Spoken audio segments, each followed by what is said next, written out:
You're listening to Fade to Black with your host, Jimmy Church, on the Dark Matter Radio Network. Don't run and hide. Don't be afraid. Don't turn away any longer. The truth will set you free. And now, your host, the captain of conspiracy, the prince of paranormal. This ain't your daddy's radio network show. This is Jimmy Church, Fade to Black.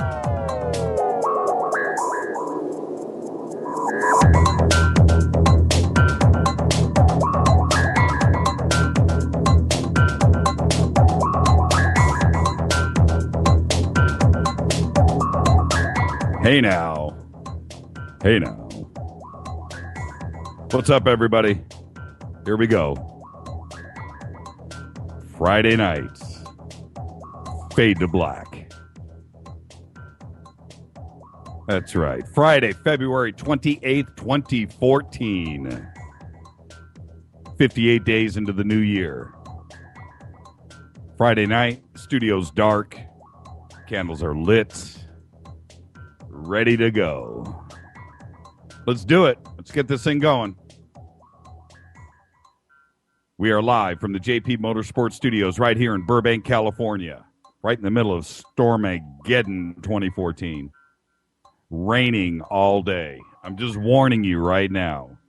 Power in and out, routers in and out, internet in and out, people freaking out. It's the end of the world right now in Los Angeles. For KJCR and the Dark Matter Radio Network, I am your host, Jimmy Church. Let's get this going. You know how I start off every show. Start off with a big, proud salute to the men and women in uniform all around the world, fighting the good fight for us. Without them, there is no me, there is no you, there is no us, and I want you to think about that right now. Protecting those freedoms that we have. You couldn't hear me. Welcome, everybody listening around the world. Another edition of Fade to Black, heading into the weekend. It is Friday night. Happy birthday to one of my all-time heroes, Mario Andretti, 74 years old. Everybody knows I'm a big race car guy. My boy is AJ Foyt. Little Dale Jr., I'll throw that in there. Mario Andretti, the Unzers, they're all up there. Mario, 74 years old today. Actor John Turturro, 57 years old. And starting to look at, too. Our dead guy birthday today, musician Brian Jones of the Rolling Stones, who died a total rock and roll death in 1969. And if you're going to go out, you go out like that. He would have been 72 years old today. He was one of the original Rolling Stones, replaced by Mick Taylor, and things were never the same after that, I might add. Follow us on Twitter, Facebook, YouTube. You know what to do. Everything is Jimmy Church, J Church Radio, Fade to Black, KJCR. Go like, subscribe, friend. And it's going to be a big weekend for us here, by the way. I'm making the official announcement right now. We're podcasting. By the end of the weekend, we'll tell you what to do. But we will be podcasting. Have everything set up. We're getting everything ready. We'll be podcasting this weekend. We get so many emails all day long. Where can we listen to the show, the replay, the live, the this, the that, all day long? It seems like we are bogged down with that. And YouTube and the website are just not good enough. I understand what podcasting is. You're going to have it. Okay, so that's it. We'll continue to YouTube. That's a great thing, and I love it. We'll continue that. The podcasting is an audio thing. All right, so YouTube will have all the video and and pictures and all that stuff the same way that we have been doing it. That's not going to change, okay? Podcasting this weekend. Big deal. Kind of excited about it. After all that email, you better be happy. We're doing it for you. Tonight, we're going to have open lines. 323-825-5045. That is the number. You can Skype also, Fade to Black 14. The first hour, we're going to run, as usual, commercial-free with Dr. Colonel Randle. After that, I might open it up to take a couple of quick calls if you would like to speak with Dr. Randle. Okay, you can always email throughout the show, Jimmy@jimmychurchradio.com. You know the drill. It's simple. The good stuff gets through to me. It does get filtered. We censor. But the good stuff, if it's good, and you have a question for the doctor and would like me to read it on the air, and it's good, and it gets through, we get a lot of email in the show. A lot. It's not dozens. It's hundreds. But the good stuff, if it gets through, and if you're one of the regular emailers, too, as well, that might get through here a little quicker. Get through to me. Jimmy@jimmychurchradio.com is the email. A couple of quick other comments before we get to Kevin Randle. The bumper music's Doug Aldrich. Thank you, Doug. Well, that music right there that you were just listening to on the intro, that's something that I wrote years ago, and then Mark Kovar, one of our producers here, redid it. So that's technically Mark Kovar. That's not Doug. Doug is the good music that follows. Oh, let's see. The forums are good. I'll be jumping in the forums tonight after the show. And Stan's blog, the Teotihuacan article, lots and lots and lots of feedback on that, and really cool pics. So head over to Stan's blog over at jimmychurchradio.com and read that. We keep all of Stan's blog live. In other words, we don't pull it down. So all of his past articles are there. And if you're a new person over at Stan's blog, I know the reaction. You read that, you're like, man, wow, this guy's good. Well, that's why he's on our site. The guy's really good. And if you're ever just cruising around and you're at jimmychurchradio.com, go and click on Stan's blog, see if there's something new. But it's always good reading, and the pics are great, and that's why Stan's blog is there. And I feel like this is the thing. If you go to jimmychurchradio.com, if you go to the site and you just want to look at the guest list, or you just want to see who's on the show this week, and I'm going to talk about that in just a second, by the way, you're not utilizing the site. Head over to Stan's blog and read. It's amazing. Go check out the forums. It's really cool. It's all user stuff, and just go and check it out. Stan is a writer, man. He is really good, and he cares about what he does. Kind of like Kevin Randle, who will be up here in a second. His blog is amazing, too. I want to talk to him about that tonight. I've spent way too much of my life on Kevin Randle's blog. Okay, moving forward, I just wanted to make a couple of comments. One of the things that we have done here is, and we started this back just before Nancy Talbot, and it was kind of an accident how things resulted. But we started posting galleries with each guest. Now, you guys are used to it now, all of you, and we do it for you. You're used to it. But it was just the feedback that we got. Man, this is really great. Being able to listen to who your guest is and follow with the galleries. And then with Nancy, it started to, the germ of the idea was there. And we got, we're like, yeah, this is good. So we've done that since with every single guest. Some of the galleries are not so good. Some of them are great. But at least there is a way to follow while you're listening. Head over to the website and follow. And so we've done it every single night. And then a couple of weeks ago, strange things happened. That other radio show started booking the guests that were on this show already after the fact. Okay, all right, well, whatever. We were first. That's all that matters. But I started to see a trend there too with galleries using the same verbiage that I speak on this show is in print. It was, I just had to laugh. And I know it, they do it from time to time or whatever, but to do it like that is just flattering. I absolutely love it.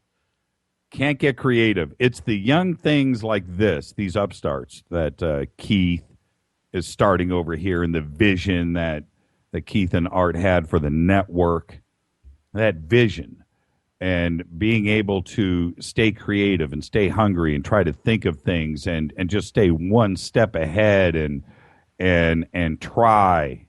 That's what we're about. And to see somebody else behind the ball is flattering. I love it. That's why we're here. All right. We've got a lot to cover tonight. And also after Randle, I've got a couple of other, after Mr. Randle, I've got a couple of other things I want to get to. So the only way to get to all of that is to take a quick commercial break. Let's go ahead and do this. When I come back, we will be live with Dr. Kevin Randle. This is Fade to Black. I am your host, Jimmy Church. I want to thank everybody for coming in. It is Friday night. The candles are lit. Stormageddon's going on outside. You got to love it. This is Fade to Black, KJCR on the Dark Matter Radio Network. I am your host, Jimmy Church. Don't touch that mouse. When I come back, Dr. Kevin Randle. Back right after this. Stay with us, everybody.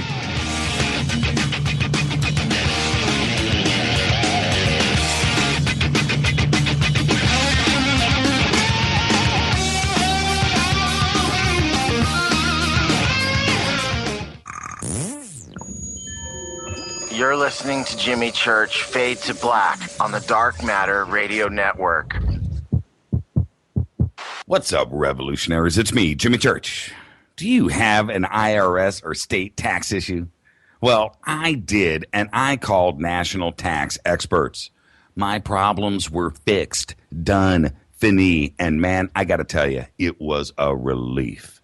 National tax experts are a recognized tax office that services clients in all 50 states. Doesn't matter where you live. Give them a call. I'm telling you, they take the time to understand each and every client's individual financial status as well as their financial goals. And that's exactly what you need, my brother, when you're taking on the evil three-letter. So, seriously, give them a call today at 1-877-909-5444. Again, 1-877-909-5444. Or go check out their website, www.nattaxexperts.com. That's NATTAXEXPERTS.com. Tell them Jimmy sent you.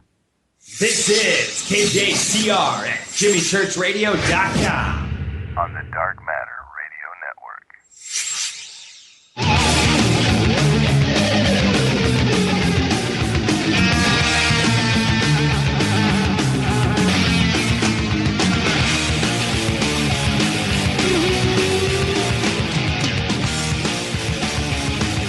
Oh, yeah. KJCR, JimmyChurchRadio.com. I think I just ran with live mics, so you know how it is.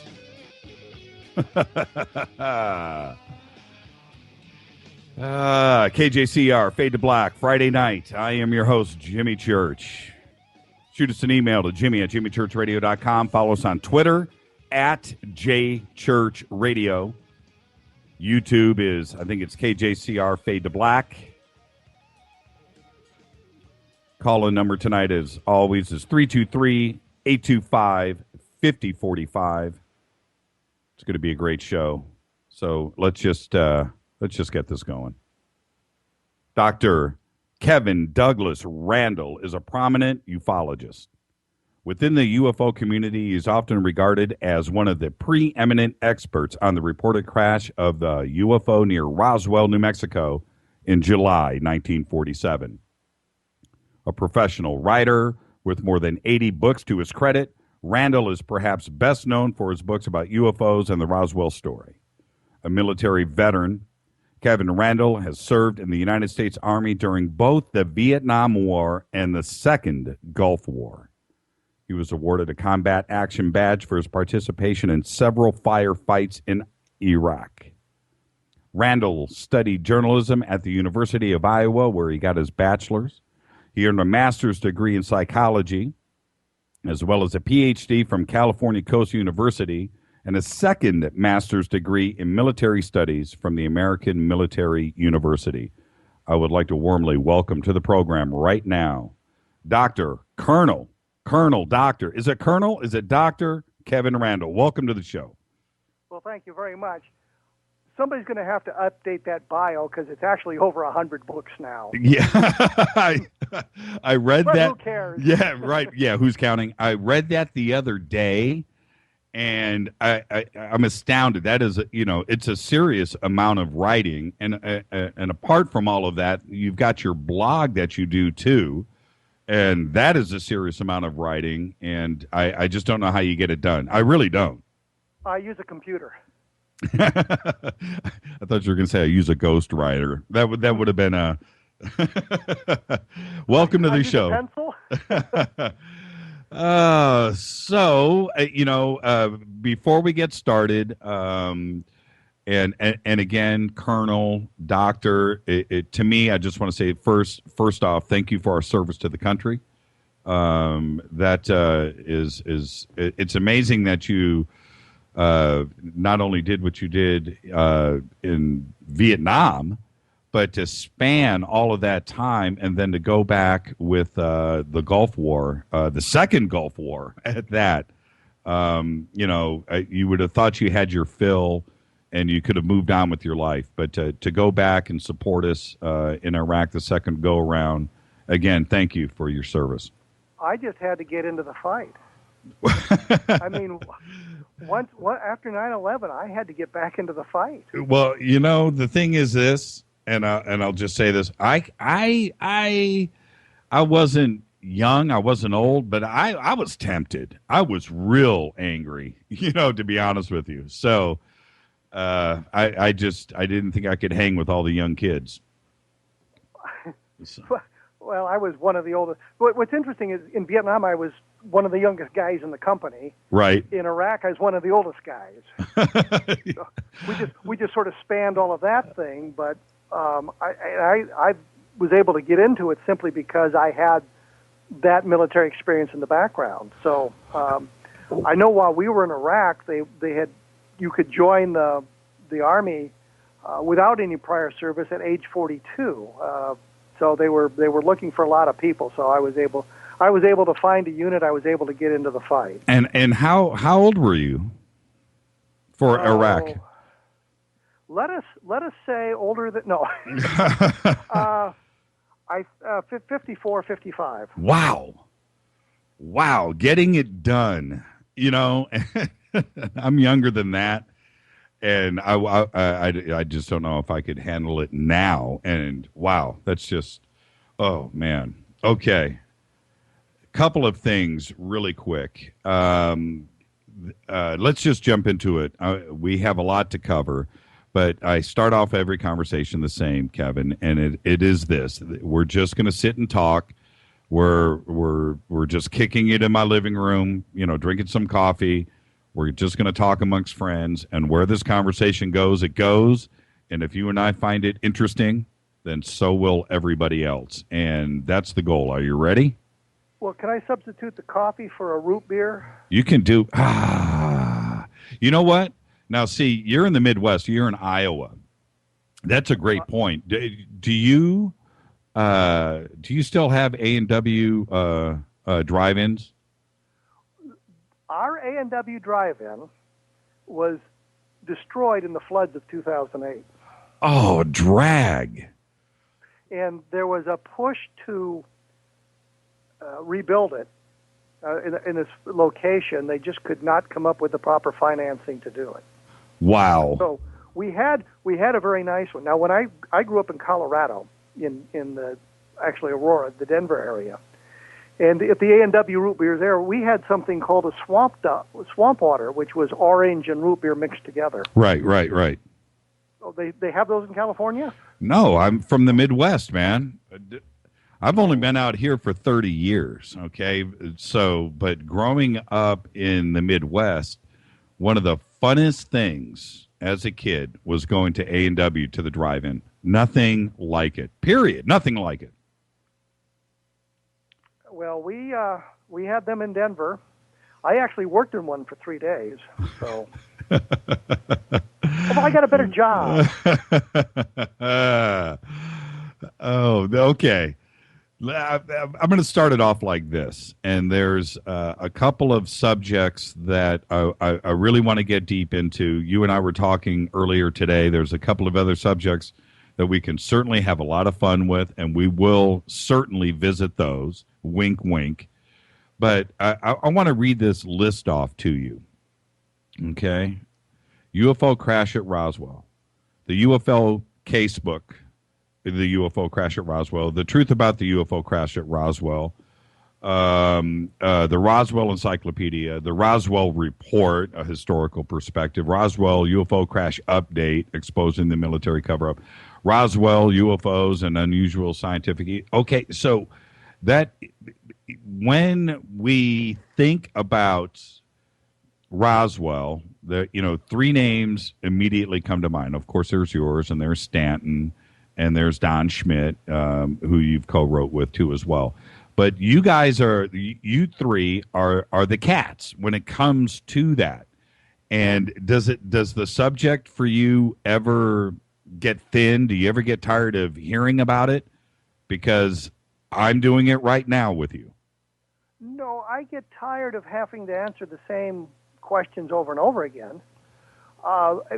When I would do lectures, I've now put a slide into the lecture showing a guy with a metal detector. Right.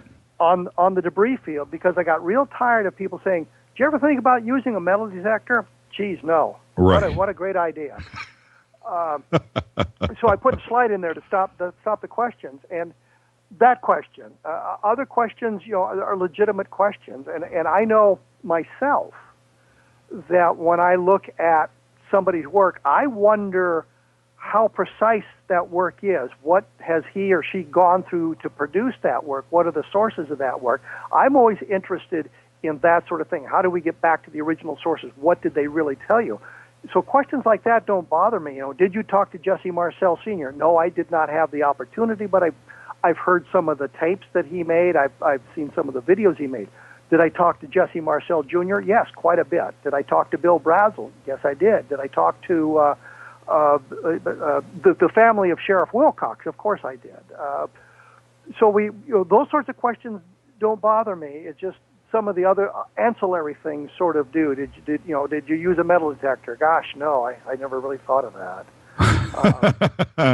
We flew over the debris field. Oh, people say, "Well, are you sure you have the right place?" Yeah, Bill Brazel took me there in his red pickup truck and said, "This is where I found some of the debris." So yeah, I'm pretty sure I know where the crash came down, which is kind of a funny story because Bill Brazel had just not really responded to anybody's request for interview. So I sent him a letter and said, I'd really like to talk to you about this. If you'd like to talk to me, here's my phone number. Please call me collect. That was back in the olden days when you actually had to pay for long distance as opposed to today where you just call everybody in the world for free. Right. And so, yes, he said, well, I'll meet you here at 8 o'clock in the morning and we'll go out to the debris field.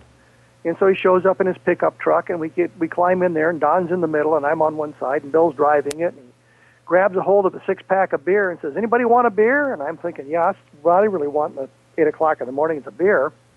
And so he pops one open. I think, well, one of us ought to drink one with him just to be sociable. So I'm drinking a warm beer at 8 o'clock in the morning with Bill Brazel as we're tooling the back roads of New Mexico. Nothing wrong with that. So he took us to the debris field, and people say, "Are you sure you've got the right place?" Yeah, Bill Brazel took me there. I'm pretty sure he knows where it was. But interestingly, along with that, there's a fellow who was a judge in Carrizozo, New Mexico, which is in the general area of this whole nonsense, Bud Payne. And he said he'd seen the debris field as well. He'd seen where the thing had crashed. And he took us out there. Now, we'd done an archaeological site survey, and we had put those the little flags they put up now when they're when they're marking the ground so you can dig and all of that, those little wire things with the little flags on them.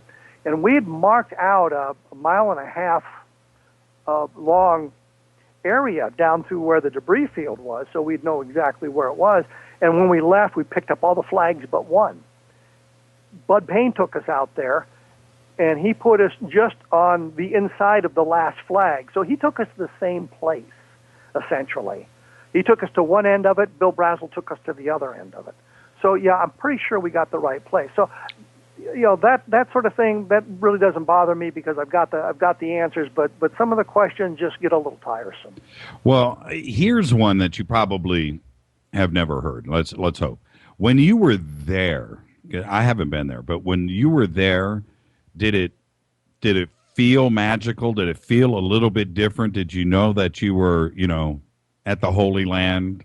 No, it just looked like New Mexico, for God's sakes. Right. And high desert in New Mexico, which a lot of people don't understand, is not sand and that sort of thing. It's there's ground cover. It's very dry, but it's high desert.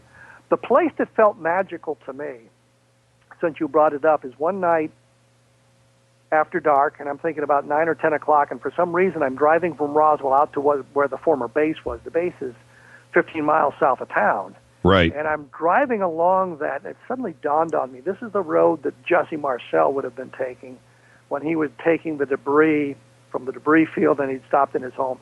He was taking it out to the base, and that was where it kind of felt magical for me for that moment as I'm heading out to the base. And I don't know why I was going out there so late or what was going on, but that was the one point. It was after dark, it was late at night, and that was kind of a transcendental moment for me, I guess. Out of all of the cases out there, and you are certainly one of the most, published researchers, out of all of the cases, Roswell, for everybody, comes to mind first. What do you think about, I want your input, but what do you think about maybe like Shag Harbor or, some of the other documented cases that people just don't talk about first or think about first? Shag Harbor, I believe, was not so much a crash as it was an emergency landing. And when you look at the Roswell case, we have a real problem with documentation. We do not have much. When you look at Shag Harbor, Chris Stiles and Don Ledger have been able to uncover an awful lot of documentation. And so it's a very important case. And what really annoys me about that case, and it's nothing they did, but when it happened in October of 1968, the Condon Committee, the University of Colorado study that was going on to determine whether or not there was anything to UFOs, they were investigating at that point. They knew about Shag Harbor. I think Jim Lorenzen called them and told them about it. And so they made a phone call and determined, well, there was a couple of teenagers, they saw something in the sky, no big deal. There were teenagers who saw something in the sky. There were Mounties who saw something in the sky. There were other police constables who saw something in the sky. There were military people. There were just witnesses all over the place. There was documentation going on. The U.S. Navy was involved in some fashion. The Canadian Navy was. And I understand the Russians were even there at the time, the Soviets. Right. So Shag Harbor is a very important case, and there's a lot of documentation relating to it. And as I say, Don Ledger and Chris Stiles have done just a masterful job of digging out that documentation and searching it. In a similar vein, I know an awful lot of us, and here, it's Stan and it's Don Schmidt, it's Tom Carey. We've gone to an awful lot of archives. Because archaeologists were supposedly involved, we went to museums of natural history in New Mexico and various archaeological and anthropological museums in New Mexico. I spent time at the library on Texas Tech at Lubbock because one of the guys that was supposedly there was a professor emeritus at Texas Tech, and his papers were donated there, trying to document this stuff, and we just have been unable to come down with any really solid documentation. You know, there's no diaries from, well, the guy's name was Curry Holden. We couldn't find a diary that talked about this, but he was allegedly involved. We've looked for documentation, and we've just found very little of it. There's a couple of nice pieces, but everybody knows what that stuff is, and it really doesn't say anything, with the possible exception of what's called the Ramey Memo. This was a photograph of General Ramey taken on July 8th, 1947, and we know this because I was able to find the documentation of the picture being transmitted over the press wires, and it says 11:59 p.m. July 8th, 1947, so we know when it was transmitted. It's a picture of General Ramey holding this document, sort of twisted away from the camera, but you can read some of the words, and so there's been a lot of people attempting to determine what that document says. And this, if it says one thing, it's a wonderful piece of evidence. If it says something else, it's interesting, but not quite the smoking gun we would hope it would be. So there's a possibility of some interesting documentation, but we just haven't found a letter from somebody saying, yeah, I was involved in this, or a diary entry that's dated from 1947. Inez Wilcox, who was the wife of the sheriff, George Wilcox, wrote a story called 4 Years in the County Jail, which is probably the cleverest thing she did, was the title, because, you know, she was sort of the matron of the jail at that time. Mm-hmm. And in that, she mentions this story of the sheriff being involved in the Roswell crash and alien bodies. The problem is, A, the document is not dated, so we don't know when she wrote it, and B, the page that deals with that is called Add A, which was an addition to the original story, so we don't know when she added it. And so it's very possible that she added this after all the information about Roswell appeared in the early 1980s, the late 1970s, early 1980s.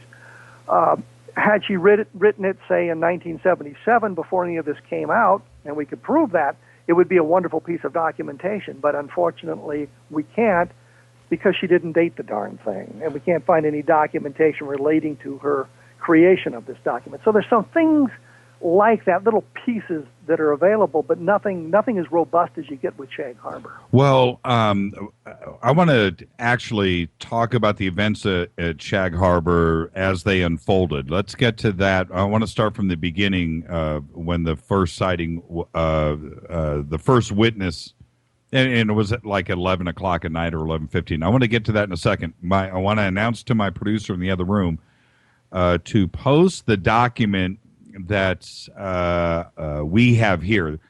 I want to. Are you around a computer, Kevin? I would have. I've got my iPad. I think I can bring it up on my iPad. Okay. Well, don't worry about it, because you probably know what this document is. We're gonna post it right now at jimmychurchradio.com. My producers will let me know once it happens. And this document was pretty surprising as far as Shag Harbor goes. You bring up one, you brought up like 10 points, but all of them are the most important things, which, Shag Harbor, not only was the United States Navy and possibly the Coast Guard and Russians and the Canadian Coast Guard, the Canadian Navy, if you will, the Canadian Mounties, the local police, the witnesses there, television, local newspapers, all of the fishermen and the local community. There wasn't just one or two people involved in this. It was the entire community right there in Shag Harbor. Everybody saw the recovery mission going on. You know what I mean? It is absolutely. And the thing is, the Condon Committee could have been there. They could have gone to Shag Harbor. I'm not sure if they could have spent the money to go to Canada, but they had this. They made one telephone call and wrote the whole thing off as a bunch of teenagers pulling a prank. Right. Really quick. Okay, the document is posted right now at jimmychurchradio.com. So go over to jimmychurchradio.com, refresh your screen if you're already there, and scroll down as I am right now, and I will open this document up. Here it is, and it's the Aldrich document, by the way. And in this document, wait a minute. This is the wrong document. My producers post the wrong one. The Aldrich document has to do with roads. My bad. And okay, all right. I have another Shag Harbor document. We'll post that. But back to Shag Harbor. At 11:20 at night is when this was first sighted. And so let's start from there. But wasn't it seen on radar too as well? Wasn't it actually tracked before it hit the water? I don't remember that. Frankly, I don't remember. Okay. The best answer I can give you is I just do not remember that. Okay. My producers are saying, Kevin, at times you're really loud and at times you're not. So just speak up a little louder into that telephone. Tell the producers to turn up the volume themselves. They need the heck out of it. Now, see, now you're sounding great. Get angry. Get angry. All right. So at 11:15, 11:20, it's sighted, and then what happens from there? And who made the initial? Who made the first initial report? Let's take it from there, because the way that Shag Harbor went down, and for a lot of people out there, because Shag Harbor, first off, it's Canadian. Nothing against our good friends at the north, but it didn't happen here in the United States, so it has not enjoyed the same amount of publicity and media coverage as other incidents that happened down here. So take us from there. Well, boy, I wish you'd warned me you're going to do this. I'll do it because like I said, I've talked to Chris Stiles about this. I've communicated with Don Ledger about this, and as I remember, it was the teenagers who actually contacted the Mounties about it. The Mounties or the local police sent a constable out to look at it. There was a fellow that took a picture of the thing in the sky, and I'm not sure when he came into it. I know that I think Chris Stiles sent me a copy of the picture that I published actually in one of the books that I had written about this, and I was working off notes and documents and information that had been provided by Chris Stiles and Don Ledger both. In fact, I think in the book I called him Doug Ledger, and have apologized to him for a decade about that. But they had called the police, and once the police got out there to the point where they were, and they were looking out onto Shag Harbor, out into the water area, they could see an area of yellow on the surface of the water where the thing had gone in to the water, and then the fishing boats arrived and reported seeing some turbulence and the same thing, but the fishermen didn't see the thing coming into the water. The people on the shore did. And the local community there, they thought it was a plane crash. So the fishermen jumped in their boats. They turned it into a search and rescue mission at first. They went out there looking for bodies. They thought for sure. Bodies and wreckage, because they thought something had fallen out of the sky, certainly. Right. And they found nothing. Didn't they find like a yellow foam? Yes, some yellow foam on the surface of the water that dispersed. And I don't remember if anybody had tried to get some samples of that or not, but there was some residue left on the surface of the water. And then I think there may have been sonar contacts with the thing under the water, and the various navies and fishing vessels stayed there for about a week trying to chase this thing down, and then it suddenly became clear that it was gone. It may have been joined by another object or something else under the water, and both of them took off and left the area.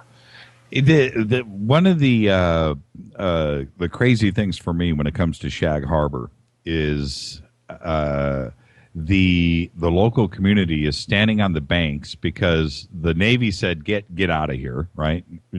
So they're watching from shore with their binoculars. The news is there. The local paper, everybody is reporting on what's going on out there in the water, and they are watching them pull stuff out and into the boats. But then when they were done, and I'm talking about the Canadian Navy, and I'm not too sure if the United States Coast Guard was involved, and like you said, the Russians might have been involved. Those rumors are there. But then they said, we found nothing. But they were watching them pull stuff out of the water for like 3 days. And I know that when Chris Stiles first made his equivalent to the FOIA request, attempting to get documentation, it was told there was no documentation available. There wasn't anything to it. And he persisted and talked to various members of the Canadian military. And I talked to a fellow who was, it might have been a priest, a member of the clergy of some note, who was also a military officer. And once he found this lead, it led him to some documentation. So he worked very hard to chase the thing down through documentation. I know that they did a book, I think it was called Dark Skies. Yes. About this, and I wrote about it in the Randle Report, UFOs in the '90s, and it touched on it in Crash When UFOs Fall from the Sky, which I can now say, if you wanted to see this immediately, go to Amazon.com, because you can download a Kindle version of it.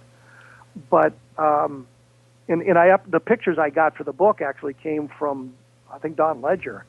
So I updated it based on what they had told me at the time. But the primary source on this, the source you need to really, really look at if you're interested in that case, would be their book.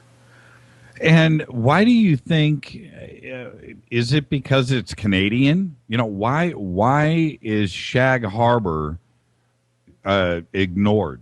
Because I feel that it is. I really do. And the more that I remember, the first time that I had read about Shag Harbor, it seemed like it caught me by surprise. And I thought, why is this happened in 1967? Why isn't everybody talking about this? Where's the documentaries about this? Where is the research about this? I don't get it. And the very limited resources, and still it's very limited when you try to search for it.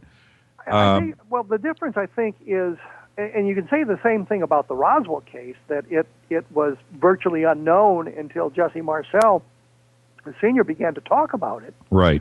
And then everything blew up from there. But I think part of the problem is that it is Canadian.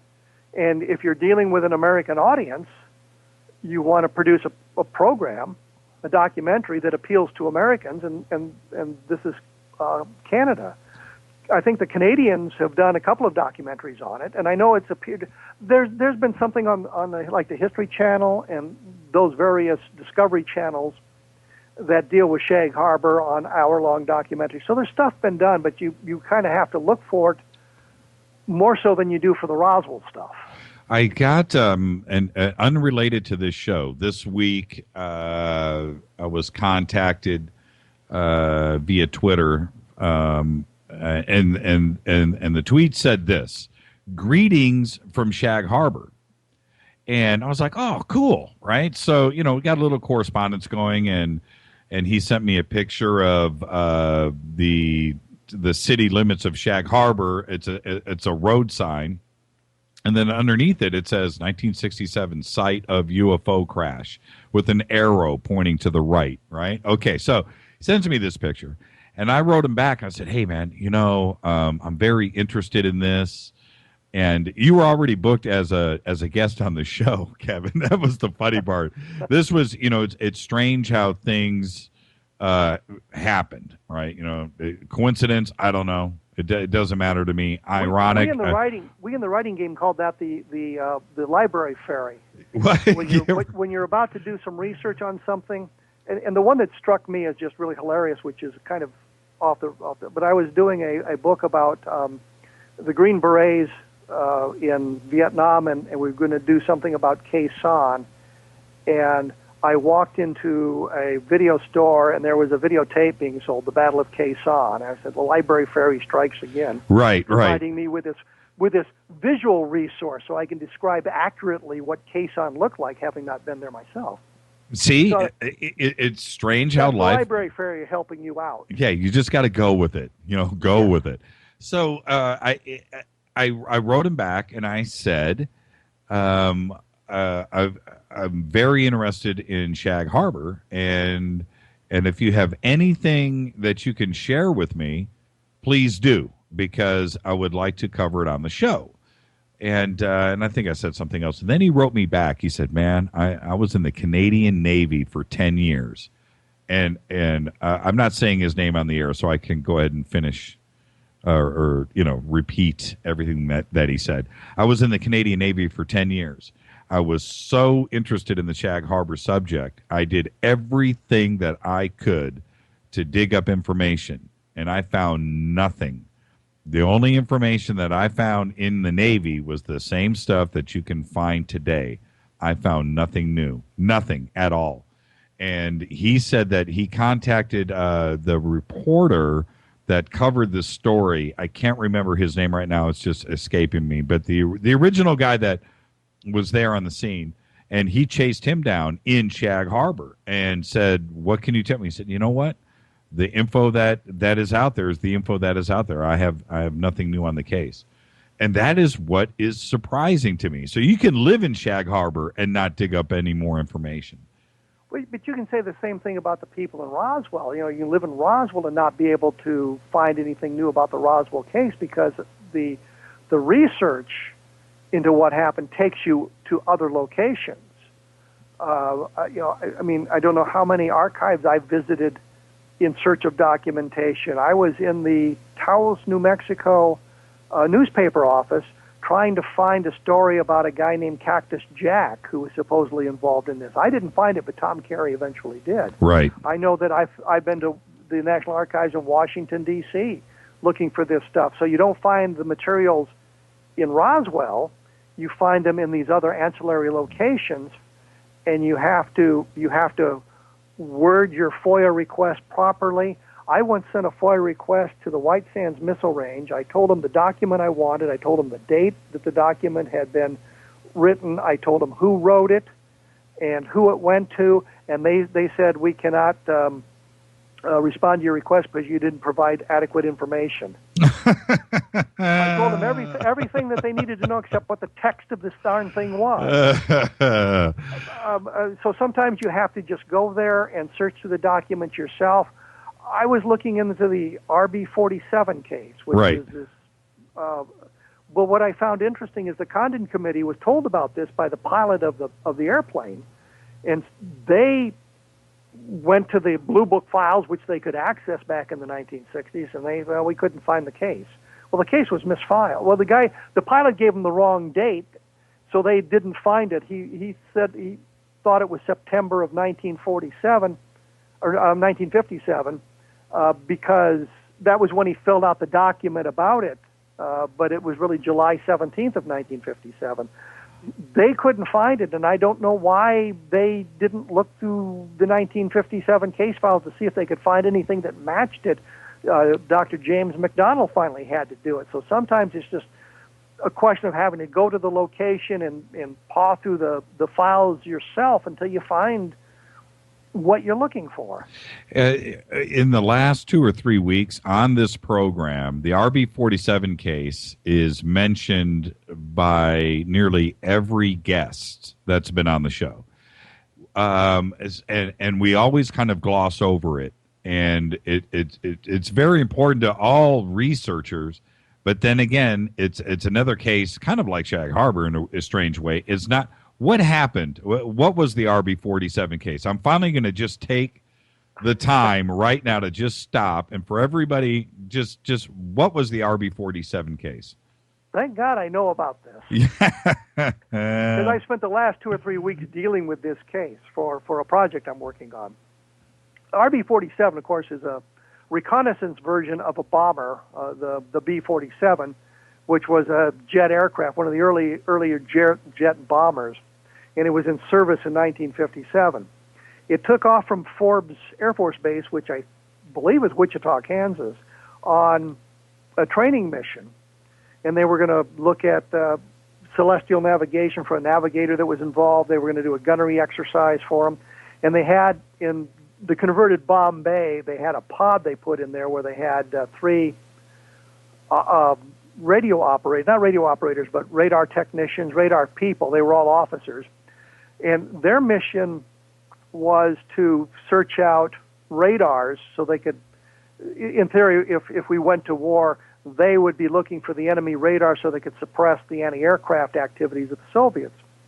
And so they were practicing that. So they flew from the middle of Kansas down over the coast into the Gulf of Mexico. They did a gunnery exercise there. It's late at night. The navigator is doing celestial navigation. They complete that part. They head north toward Mississippi, the coast of Mississippi. As they cross the coast, the Raven number 2, the guy looking at the middle scope, detects a radar. And he says, but the problem is it moved up scope, meaning the blip went from, I think it was the lower left to the upper right. And he says, if it's a ground-based radar, it will never move up. It will always move down. Therefore, what I'm seeing has to be something in the air passing us by, something emitting this signal that coincidentally was very close to the frequency of the radars he was searching for. But he didn't think anything of it. He thought, well, it's just a aberration. It's a flaw in this particular thing, and we'll check it out when we get to the ground. So they continue on to Meridian, Mississippi. They turn back toward Texas, and the pilot, a guy named Lewis Chase, sees this bright light coming at him, and he warns the crew, we're going to have to take evasive actions, but the light suddenly passes from right to left and then disappears. So he and the co-pilot are talking about this. Did you see that? And the co-pilot says, well, I saw it if you did, and kind of joking about whether it was a flying saucer, and I think they used the term flying saucer. And as they continue on, they began picking up other radar emissions like that. They have additional sightings of some object in the sky.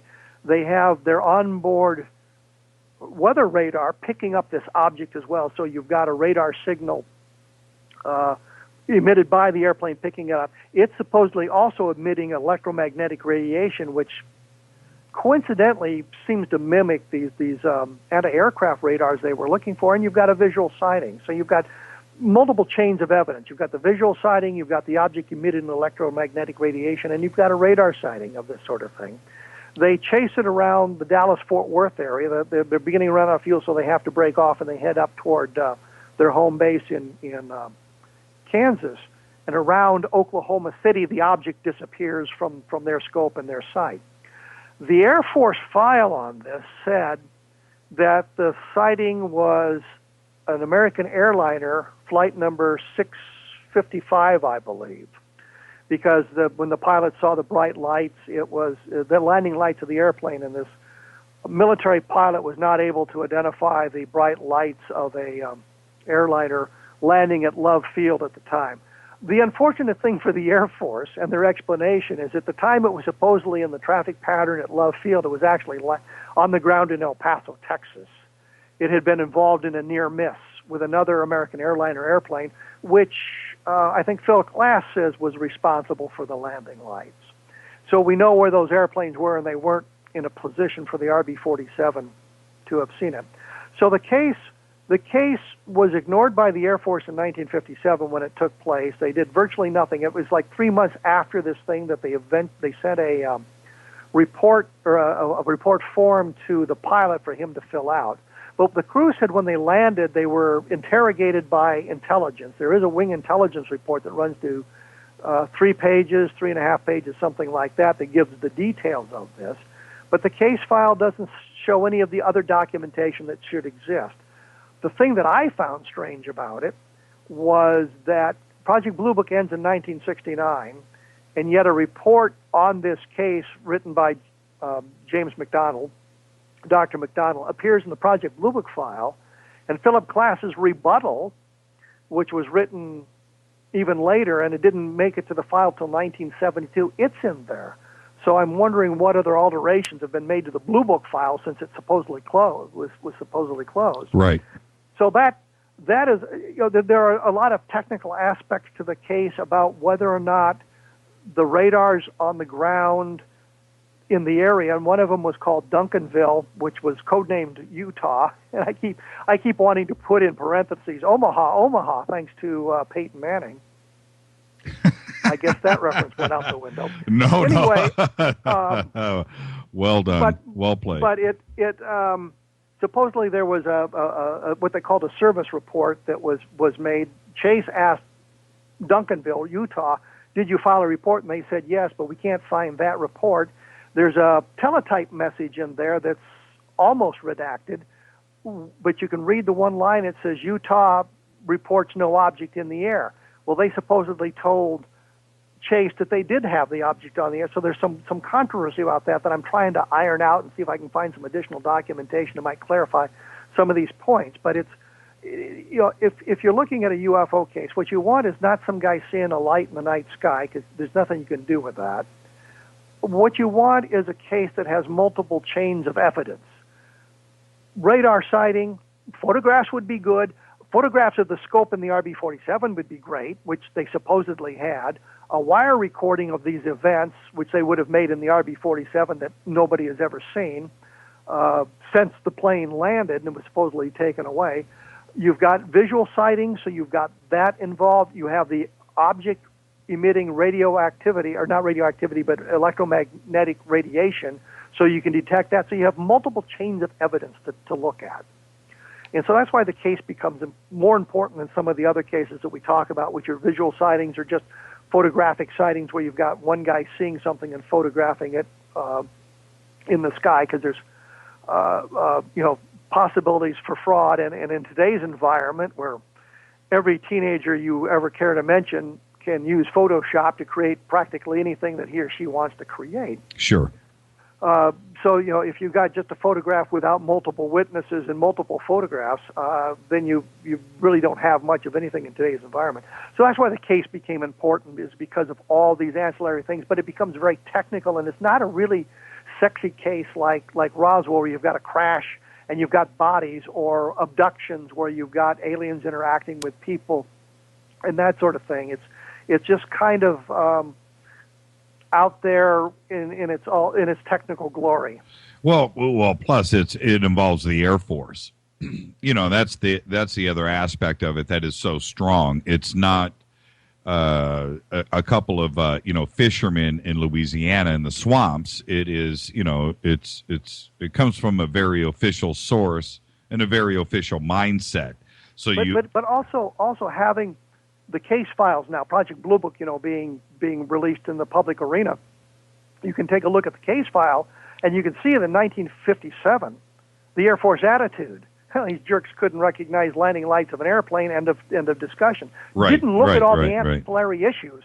They didn't care as long as they could slap an explanation on it, and they were happy. And it's very clear that they did officially, Project Blue Book did virtually nothing to investigate this case.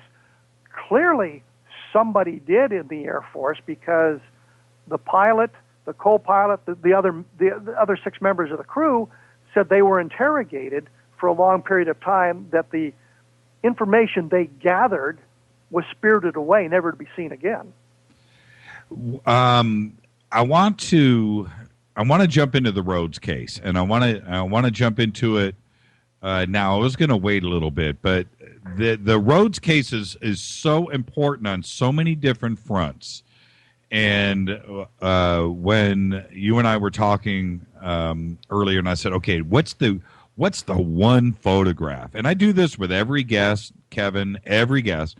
What's the one photograph that just makes you scratch your head and go, And you're the first guest. I mean, everybody's got their own favorites, and nobody really repeats them. So everybody's got their own little thing. But you're the first one that mentioned the Rhodes case. And I was so glad that you did. And I immediately, and it was kind of funny, I went, hey, wait a minute. There's 2 photographs. And you said, yes, there are. I said, okay, well, let's do both of them. So both photographs of the Rhodes case and the document, by the way, are now posted in the gallery at jimmychurchradio.com. So for everybody, and I've read, by the way, Kevin, a couple of different articles that you wrote on the Rhodes case. previously. So, and I'm glad that you did. But this is a fascinating case. And Well, you're lucky I didn't send you a picture of Stonehenge. Did you listen to the show the other night? No. Okay. That's somebody sent you a picture of Stonehenge? It was Nick Redfern.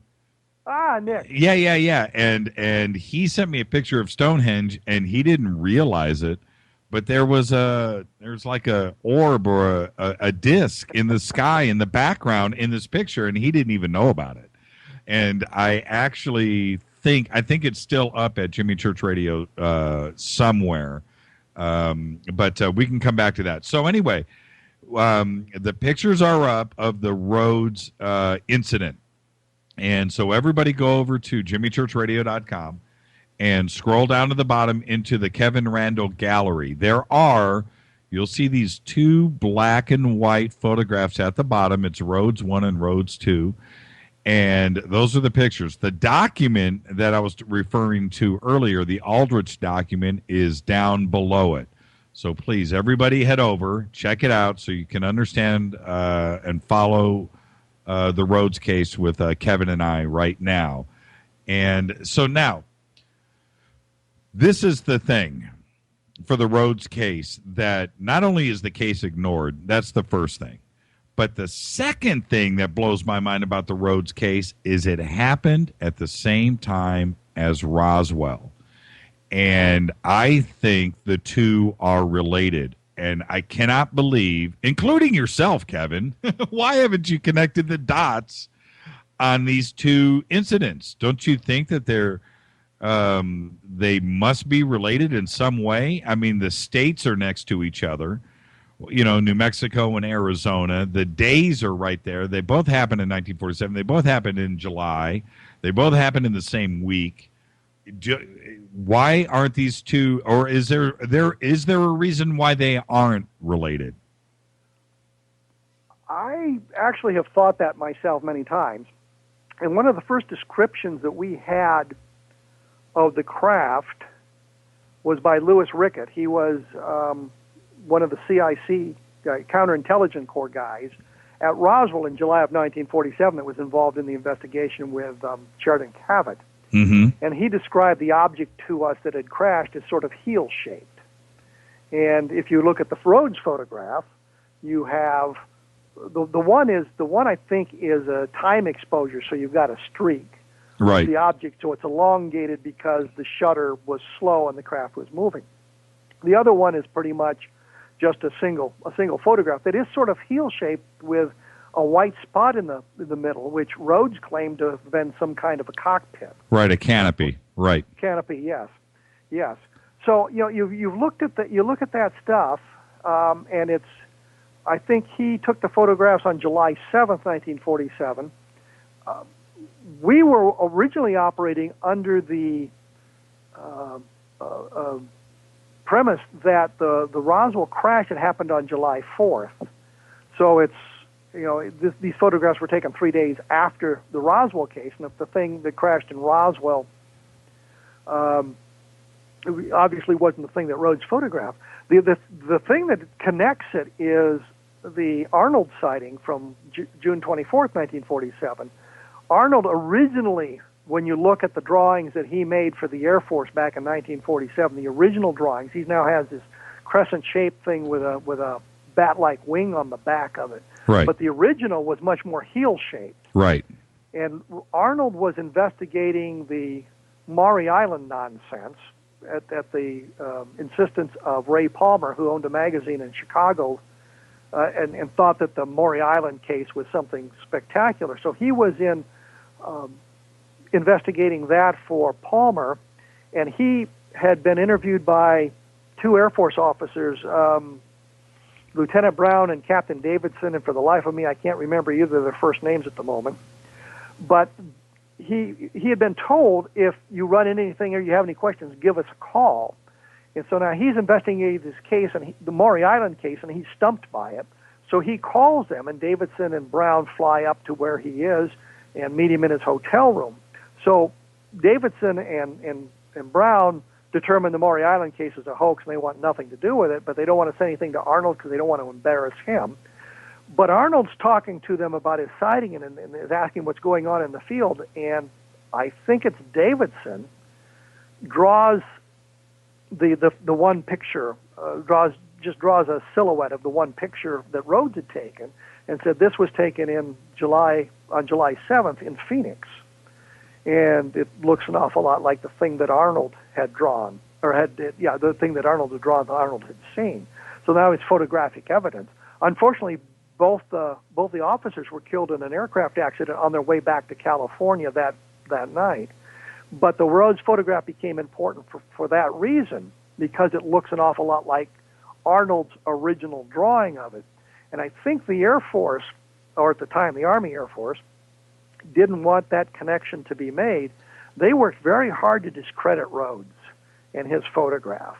And and the thing is, for me, with the Rhodes case, well, there's a bunch, but they only wanted to discredit him. This is my opinion, but they only wanted to discredit him because it was going to be easy to discredit him. He was like a musician, wasn't really employed, didn't really have a job. According to the Air Force. According to the Air Force. And he's just this whacked out guy that's got a laboratory in his backyard, and that he's grandly named Panoramic Research Labs or something. Yes, and had letterheads. Director. Right. So he was an easy guy for them to defame and discredit. And then but there was that aspect of it. But the part of it for me that went greatly ignored is back then, Roswell happened 3 days prior. He wasn't familiar with that. He didn't know about it. He probably hadn't heard about the Kenneth Arnold case. All he was a guy in his backyard that sees this craft flying around and snaps a couple of pictures of it. And he lives next to an airfield. The jet age is there. He was fascinated by it, snapped his pictures because he didn't know what he was taking pictures of. Once he saw it and made his description, he went straight to the newspaper with it, trying to get it published. Those are the facts of the case. And the Air Force, to me, went out of their way to bring him down. They confiscated the negatives, didn't they? And said that you can't have him back? I'm not sure that it's fair to say they confiscated them. He gave them to them. Well, they demanded them. Yeah, they said you must give them to us. But the thing is, you were talking about the guy calling you about Shag Harbor. I'm pulling into a grocery store parking lot, and my cell phone rings, and this guy wants to talk to me about Rhodes because he knew Rhodes, and Rhodes had died a few months earlier. And so, given the internet and everything, I was able to do some additional research on it, and the guy had he claimed a PhD. I think was one of the problems, and nobody could find documentation to prove it. And so, in talking to this guy, I learned some additional things. Rhodes actually had invented a number of things and held patents to them, so that he was not only a musician, but he was also an inventor and a very clever fellow. And one of the guys, and the name escapes me, and it's on my blog, that had known him and tried to get him hired by the University of Arizona to work at Kitt Peak. His name had come up, so I looked at the Kitt Peak observatory site, and there was an email address for this guy, so I emailed him, because Rhodes had said he was dead, to get his take on what Rhodes had said. And the guy is telling me how clever Rhodes is, that he was going to be hired at the University of Arizona, but apparently he had a somewhat abrasive personality and pissed everybody off, so he didn't get the job. But he was a very, very clever guy. He had been worked for the Navy at the beginning of the World War II. They had apparently been annoyed that they didn't have a lot of highly educated people working for them. So the Navy had invented some tests that they gave people, And depending on how high you scored, they gave you an equivalency. You score so high, you get equivalency of a master's degree. You score higher, you get the equivalency of a PhD. Mm-hmm. So what Rhodes was talking about was this equivalency that the Navy had conferred upon him Mm-hmm. for their funding purposes and for the prestige that it brought to them. So the Air Force goes in, and they talk to this guy, and they talk to his neighbors, as well as neighbors don't like him, and all of this sort of thing. Right. And they repeat the same phrases over and over in all the various reports, but it just isn't borne out by the documentation. They worked very hard to discredit this case because I don't think they want it linked to the Arnold case specifically. And I think while Brown and Davidson may not have known what had gone on in Roswell, guys higher up in the chain of command certainly knew it. And Rhodes had a photograph of an object that may have looked an awful lot like what fell at Roswell. So they've got to discredit this guy because they don't want those photographs. And so you read now that they're a hoax. And so Rhodes didn't try to sell them at the first. It was only later, I think in 1952, as those sightings gathered national attention, he began trying to get his photographs back.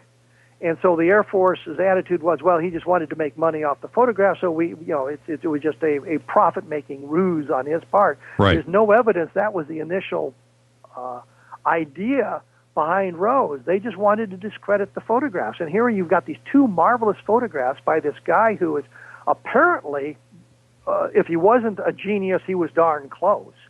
And he kind of marched to a different drummer. And the Air Force used that against him. But what I find interesting is that a number of people with the academic credentials that you would want respected him as a scientist or an inventor or a researcher because of the work he had done and the patents that he held. And I made just a quick search, and I found 4 or 5 or so patents that he held. And I don't know what sort of royalties he was getting off of those, but so he was making money that way as opposed to being the unemployed guy living off his wife's salary as a teacher. So the portrait they painted of him was not fair to him. And there's another thing. You may have just forgotten to mention this, but there was one other key thing that they did. And I could be a little bit off on this, but I've done enough research on this over the years. I think I'm pretty solid. And it's this. There was Aldrich went and what's his name from the CIC. They went and said, "Look, we went back into his laboratory. We found one negative. The other negative was cut in half and it was scratched and there was stuff dripping on it and it was damaged." And so they went to go as far as to say that, but later. They now say that they were in possession of the 2 negatives. Well, and we know that to be fact. And then after they claim that it was hoax, and I'm talking about the trail of the negatives. If it's a hoax, why would they go when he went back and demanded his negatives back that they said were damaged to begin with? Why wouldn't they just go, look, it's a hoax. Here, take your negatives back. It's nothing to us. Instead of responding to him, hey, you gave those to us, and we told you then they were now possession. That it was part of a government, and they're in a confidential file.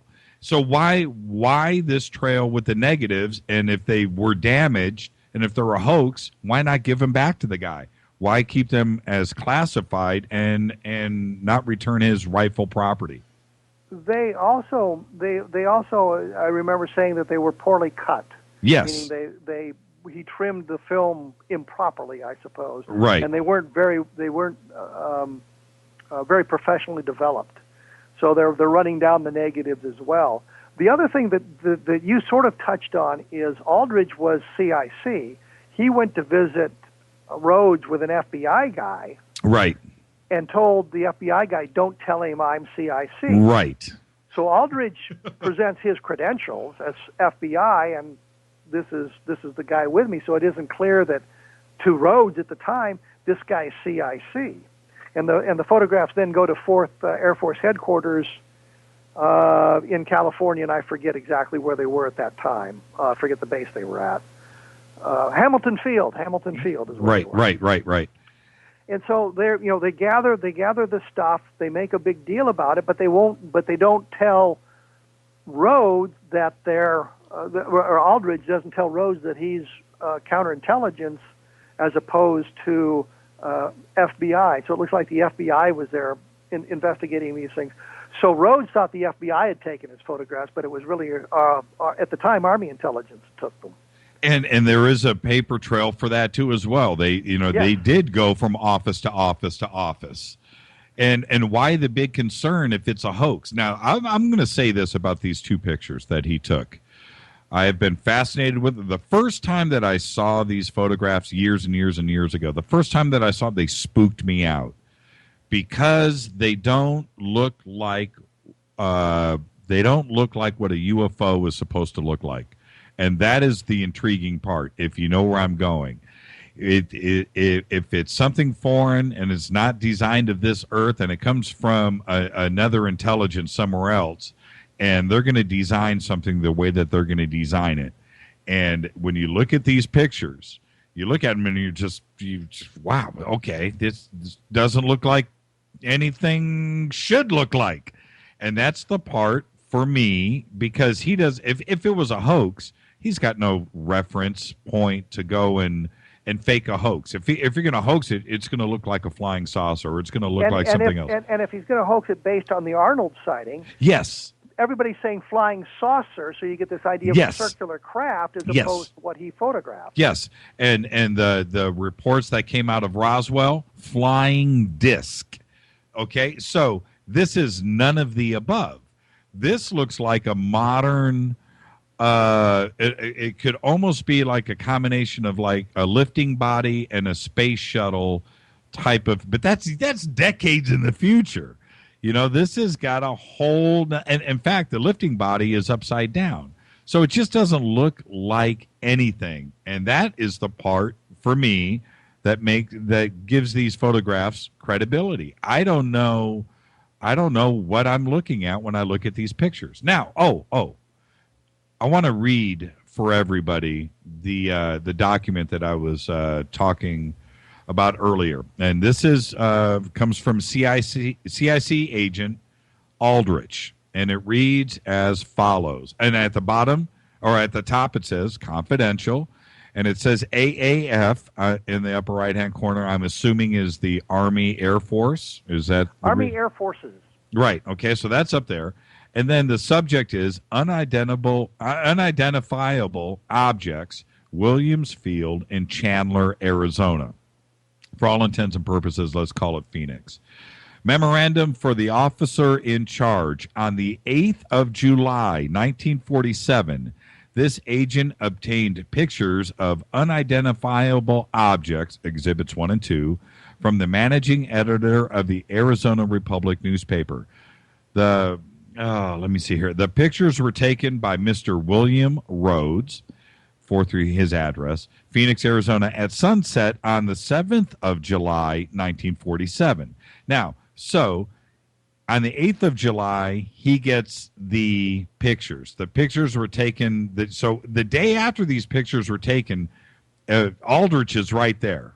Okay, that's a bizarre thing to me. And then he goes on to say, the vicinity of Mr. Rhodes' home is where the pictures were taken. The pictures were taken with a box camera, size 620. The photographic Exhibit 1 was taken as the object passed in front of Mr. Rhodes, and Exhibit 2 as the object turned towards Mr. Rhodes. The height of the object was estimated at 1,000 feet. And then it ends with agent's note. See Exhibits 1 and 2, photographs of unidentifiable object enlarged approximately 20 times. No further reports have been received by this office of the object seen by military personnel. Lindsay Aldrich, Special Agent, CIC, AAF, confidential. And so for me, I think Aldrich knew that there was something there.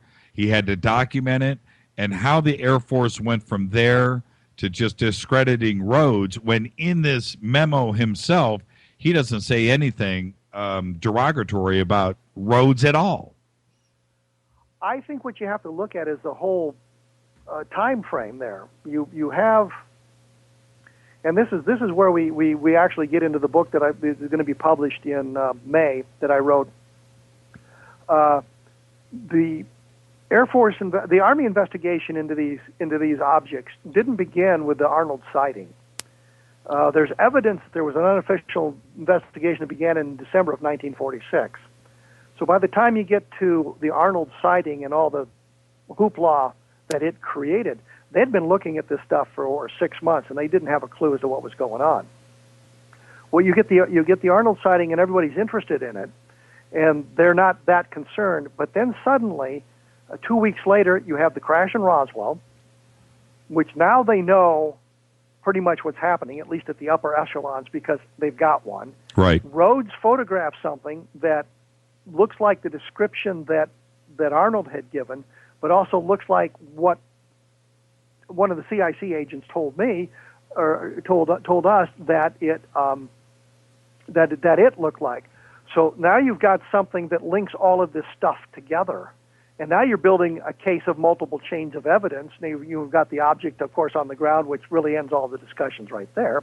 But you've got the Arnold sighting, which it describes the Arnold, or the Rhodes photograph. You've got all of this stuff going on, and the Air Force now, the Army now, wants to prevent us from looking at it rationally and intelligently. You go back to July 9th, 1947, and there's an article that appears in the newspapers that says basically the Army and Navy moved today to suppress stories of flying saucers whizzing through the atmosphere. Why on July 9th did they suddenly care? With the 2 weeks prior to that, there's all kinds of articles going on and nobody really cares. On July 9th, they suddenly begin suppressing the newspaper story so that the information flow will dry up and the interest will go away. So you've got all these things linked together, and I think the Rhodes photos is part of that. The other thing I should point out is we actually used the Rhodes photograph on one version of the UFO crash at Roswell. The photograph on the cover of the book, the third edition, is actually the Rhodes photo, because that was what Louis Rickett had told us the object looked like. Do you think the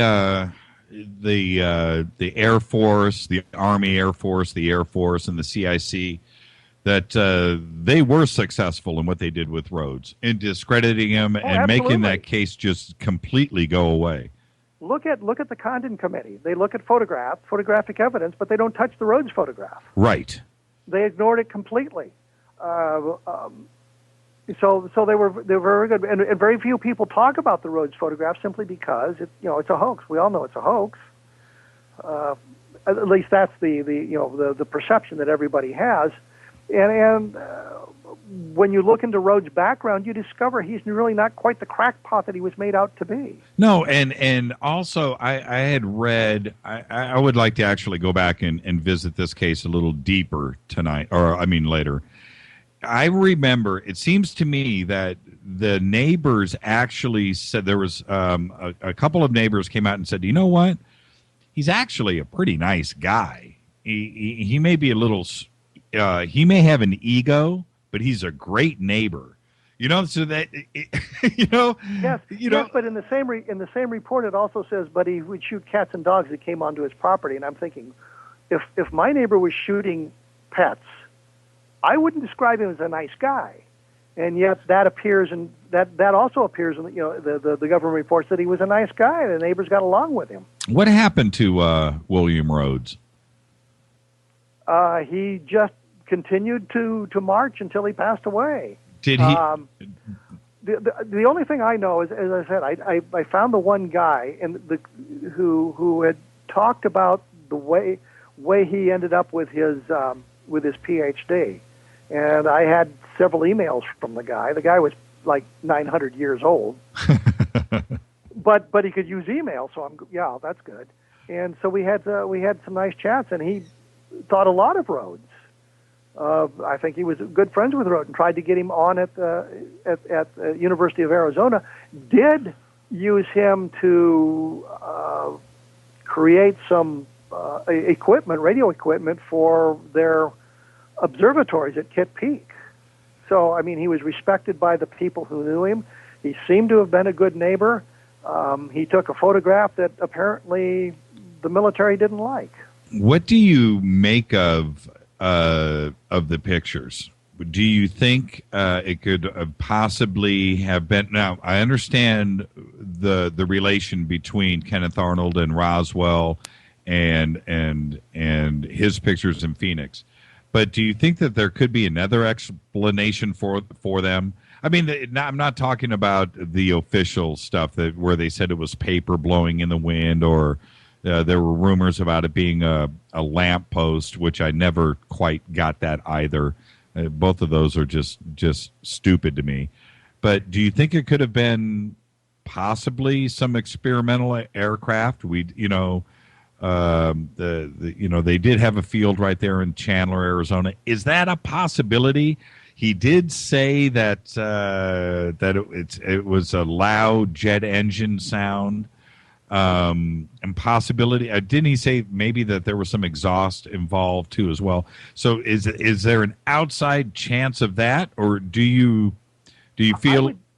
I would say no, simply because if that was the explanation, we'd know it by now. And the only thing that was flying that even closely resembled that was what was called the Flying Flapjack, which was a Navy experimental craft, and it only flew.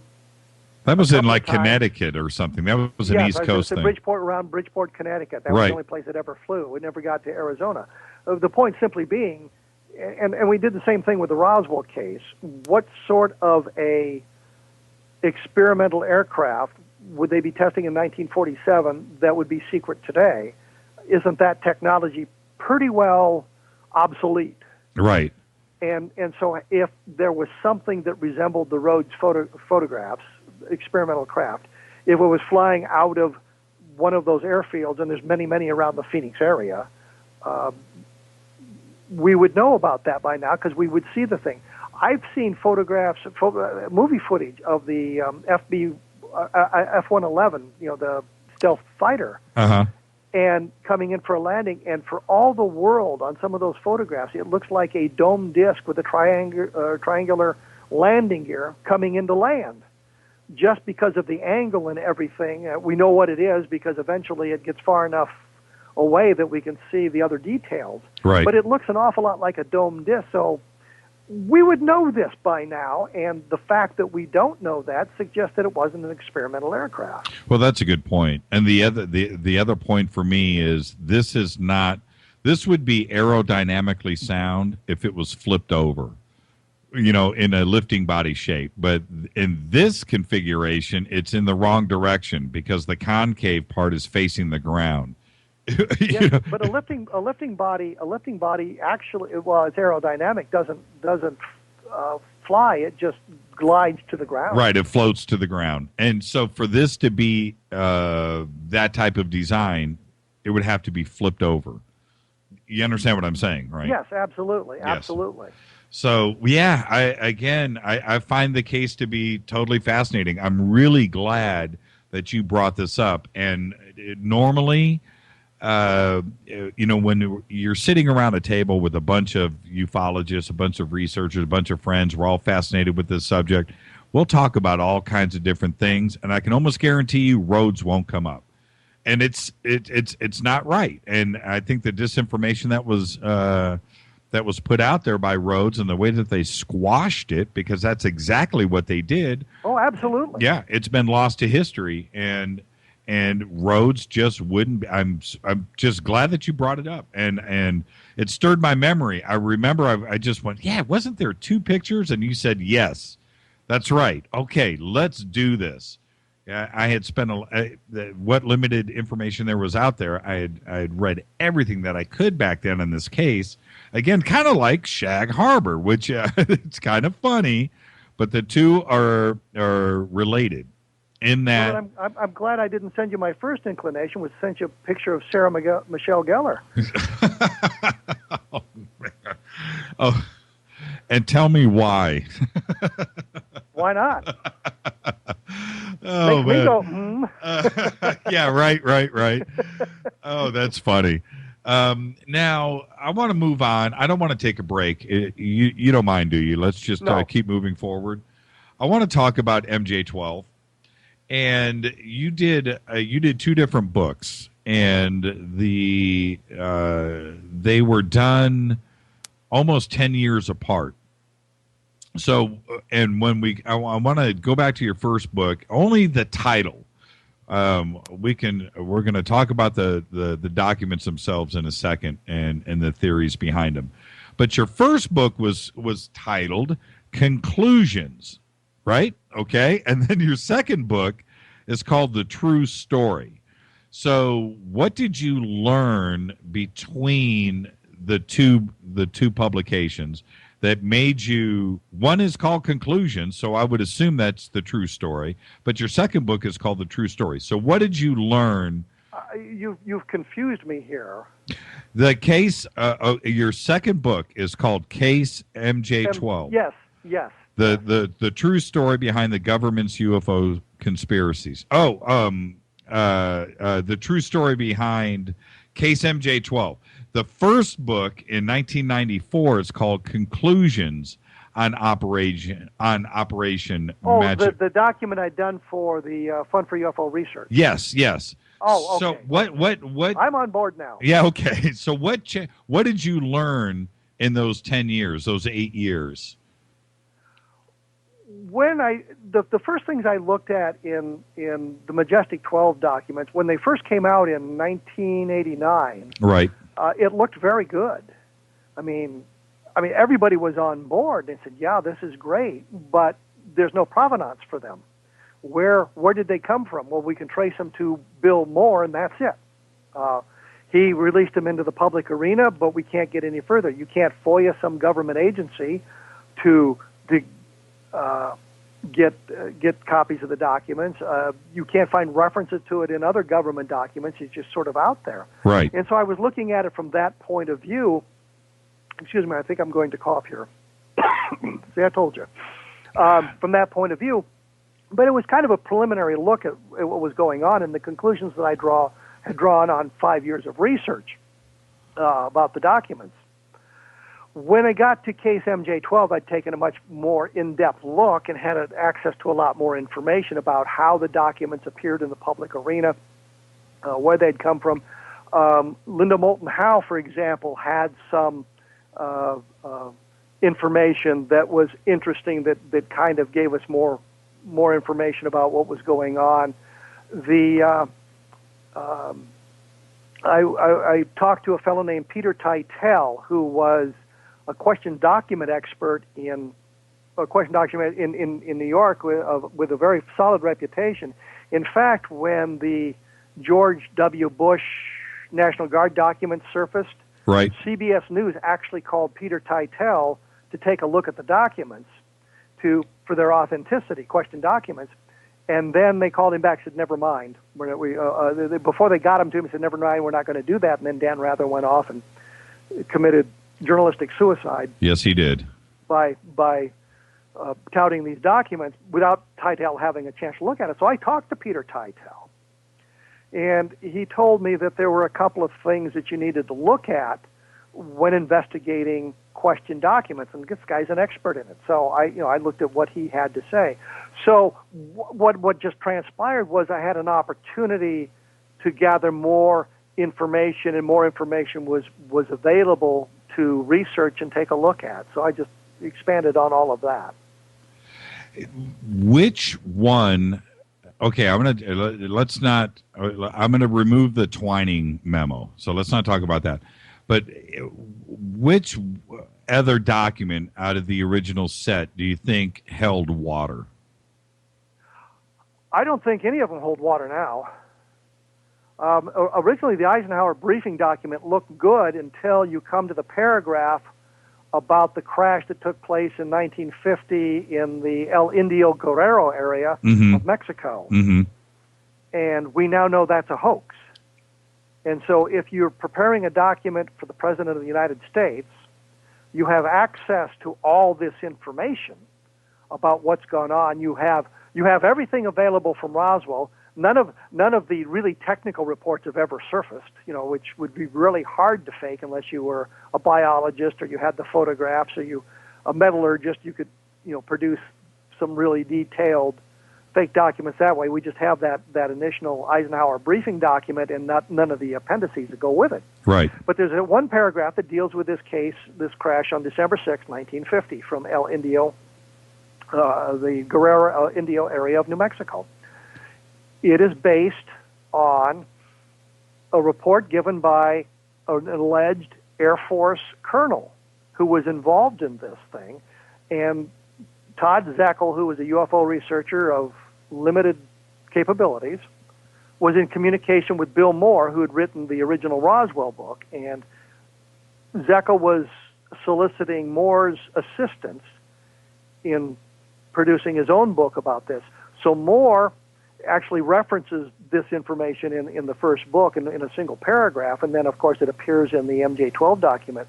But when all of that was going on, everybody believed that this colonel was a real live, honest-to-God Air Force officer, Right.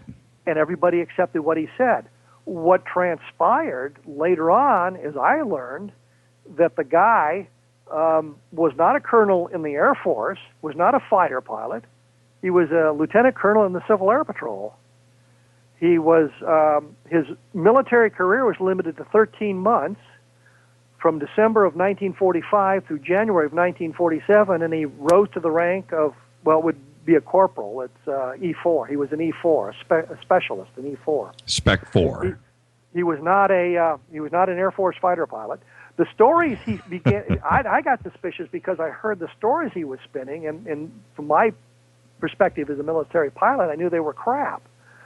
He was talking about how he had deployed to Korea during the Korean War as a radar technician, and he wanted to be a fighter pilot, and he'd been trained as a fighter pilot, and that was what he was saying, that how he happened to see this thing in December of 1950.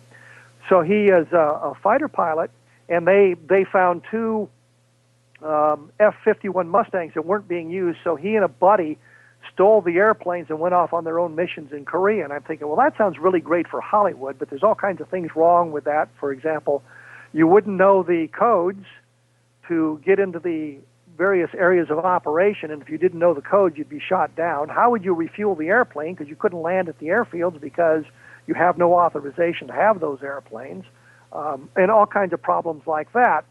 Then it came out they changed the date of the sighting. It was he was saying, well, it wasn't 1950, it was really 1954. And I had been told that the story originally appeared in a small shopping newspaper in the Harrisburg area of Pennsylvania.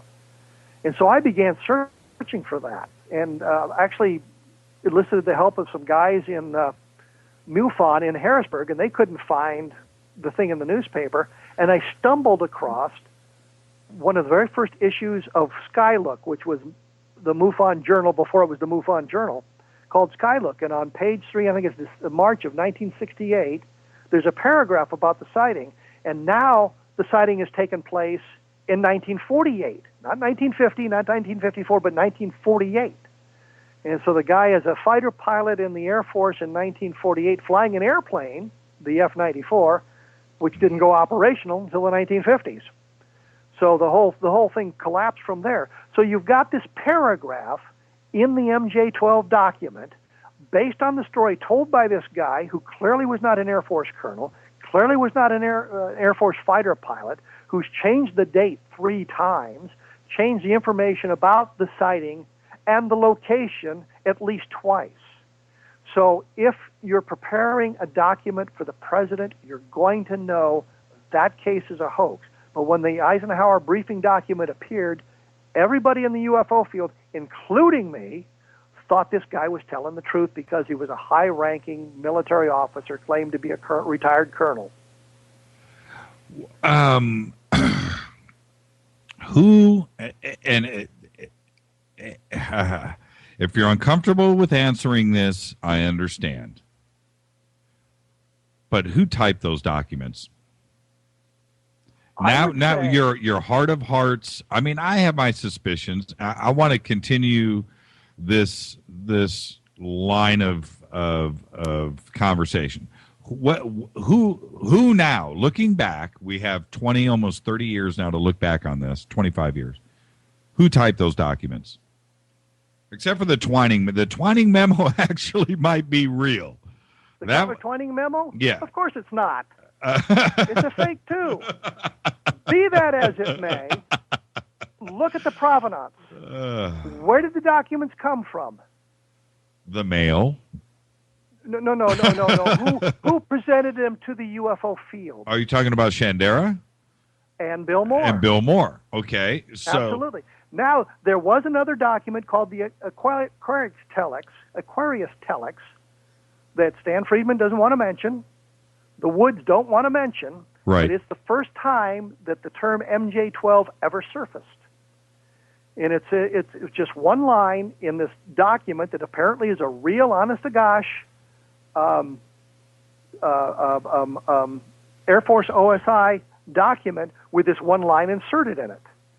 So this one line's been inserted into it. According to Dick Hall, he was at a meeting where Bill Moore showed this document for the first time. And it came out that what Bill Moore was showing them was a retyped version of the Aquarius Telex that he had allegedly seen before. And he said the copy he had was so poor you couldn't read it, so he retyped it and put the various headings on it so it looked like an official document. Well, let me go on the Moore record. now denies that he did this, but this is what Dick Hall said. Well, let me go on the record officially and just say this. Stanton was on this show, and he did reference the Aquarius document when I asked him I asked him directly, where did MJ12, where did the word majestic, where did all of the, was this the first? And he did, I will say this, he did reference the Aquarius document, but that doesn't answer my question. Who typed them? Who do you think? Now, I know Bill Moore and Jamie Shandera produced them, but they showed up in the mail and, all of the cryptic... Allegedly showed up in the mail. Do you think that... So are you saying that it was Bill Moore? Do you think, or, do you think Jamie had a hand in all of this? Do you think Jamie knew about it? Don't forget Richard Doty. Yeah, and Bill Doty too as well. Richard Doty. Richard Doty as well. So if you go back and you take a look at the history of this thing, back in 1980, 1981, Bob Pratt, who highly respected in the UFO field, even though he wrote some of his articles for the National Enquirer, but highly respected in the UFO field, was one-time editor of the MUFON Journal. Yep. Did a lot of good work on UFOs and research on that. Yep.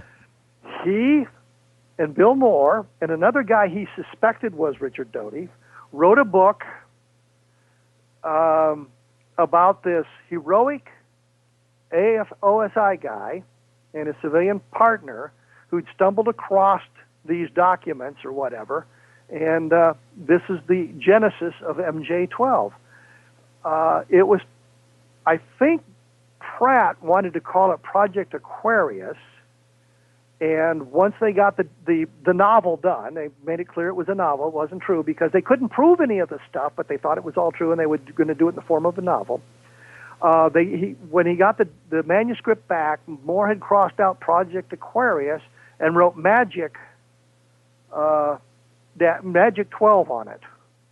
And he spelled magic, I think, M-A-J-I-K, Magic 12 on it.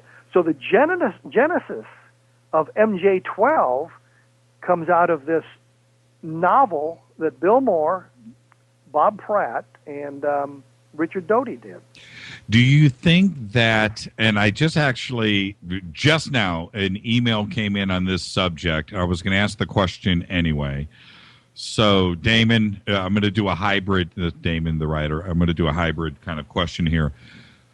If the documents, let's just say they don't, that they're complete fabrication, complete hoax, but do you think that MJ12 itself exists? Not by that name. Not by that name? Form.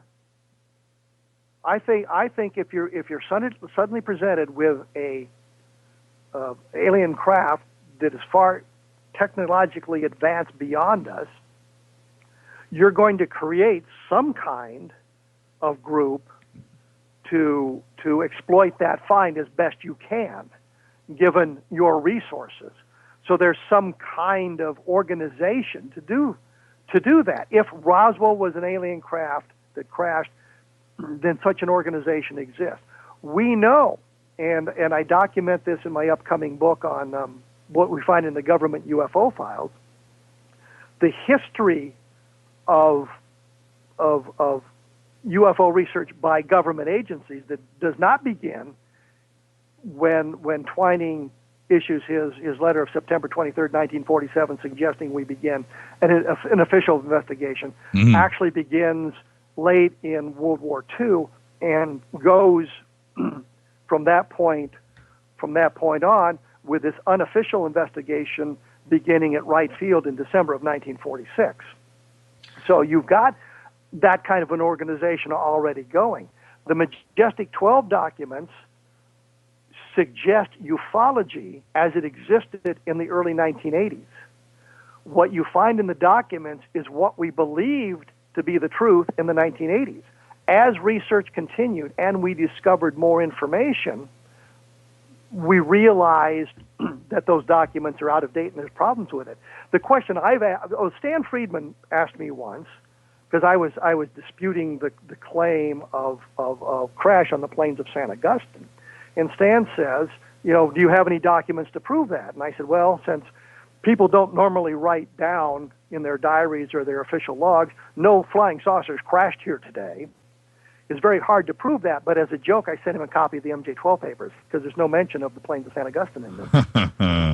I don't think he saw the humor in that. I thought it was hilarious. But that's the other thing, if you believe there was a crash on the plains of San Augustine that is related to the crash in Roswell, why is that not mentioned in the MJ12 documents? How can you hold both those positions? Why is Aztec not mentioned in the MJ12 documents if Aztec was real? Right. And in the 1980s, everybody believed that Aztec was a hoax. I still believe Aztec is a hoax. But in the 1980s, that was pretty much the prevalent view in ufology that the Aztec crash was a hoax. When all of these books started to come out, and it seemed to me like it must have been raining UFOs in New Mexico for a minute there. If you took every book, a lot of these authors are friends of mine. I don't want to imply the wrong thing, but it just seemed like. Not so much with the authors, but everybody out there in New Mexico also had a story to tell about, a UFO crashing, and maybe there was some journalistic dropping of the ball and responsibility and so forth, and everybody, because the publishers are demanding books as well. So I'm not faulting everybody, but. Crash of Corona, the St. Augustine stuff, Aztec. It just seemed like instead of one crash at Roswell, now we've got 15 flying saucers and 2 are over here and one's over here, one's in the side of a mountain. Why? What caused all of it? Because there was only one report, and it was just Roswell, and then all of a sudden, like I said, we had a parking lot problem with flying saucers out there, and no parking attendants, and they're just dropping out of the sky. Well, before we get on that, I would like to explain my favorite story in this respect was the guy who told us that he had seen the crash and the aliens were wearing helmets made of solid gold, and he had gone into the crash site and he'd taken a couple of the helmets away because they were made of gold. And I'm thinking, can you think of a metal that would be more useless as a helmet than gold? It's heavy. It's soft. It's soft. Yes, it's soft. It's heavy. It's absolutely useless. Anyway, I think there's 6 crash sites around Roswell. Yes. There's one from 1949, which I think is more of a green fireball than an actual crash. There's Aztec. I know. I can't say I know. I think the reason was as these stories got public play, because you see nothing about this until 1978 when Jesse Marcel comes out and talks to Stan Friedman and Len Stringfield and several others about what he had seen in Roswell in 1947. Nobody was really interested. After that point, you begin to get documentaries about it. I don't know why I couldn't say that word. About it, you get magazine articles about it. You get reporters showing up to ask questions, and so people are making up their stories to get their 15 minutes in the spotlight, and so they've got to come up with something new and different that isn't being told. In fact, I just had sent a letter to a publisher about part of this and saying that we just found this guy.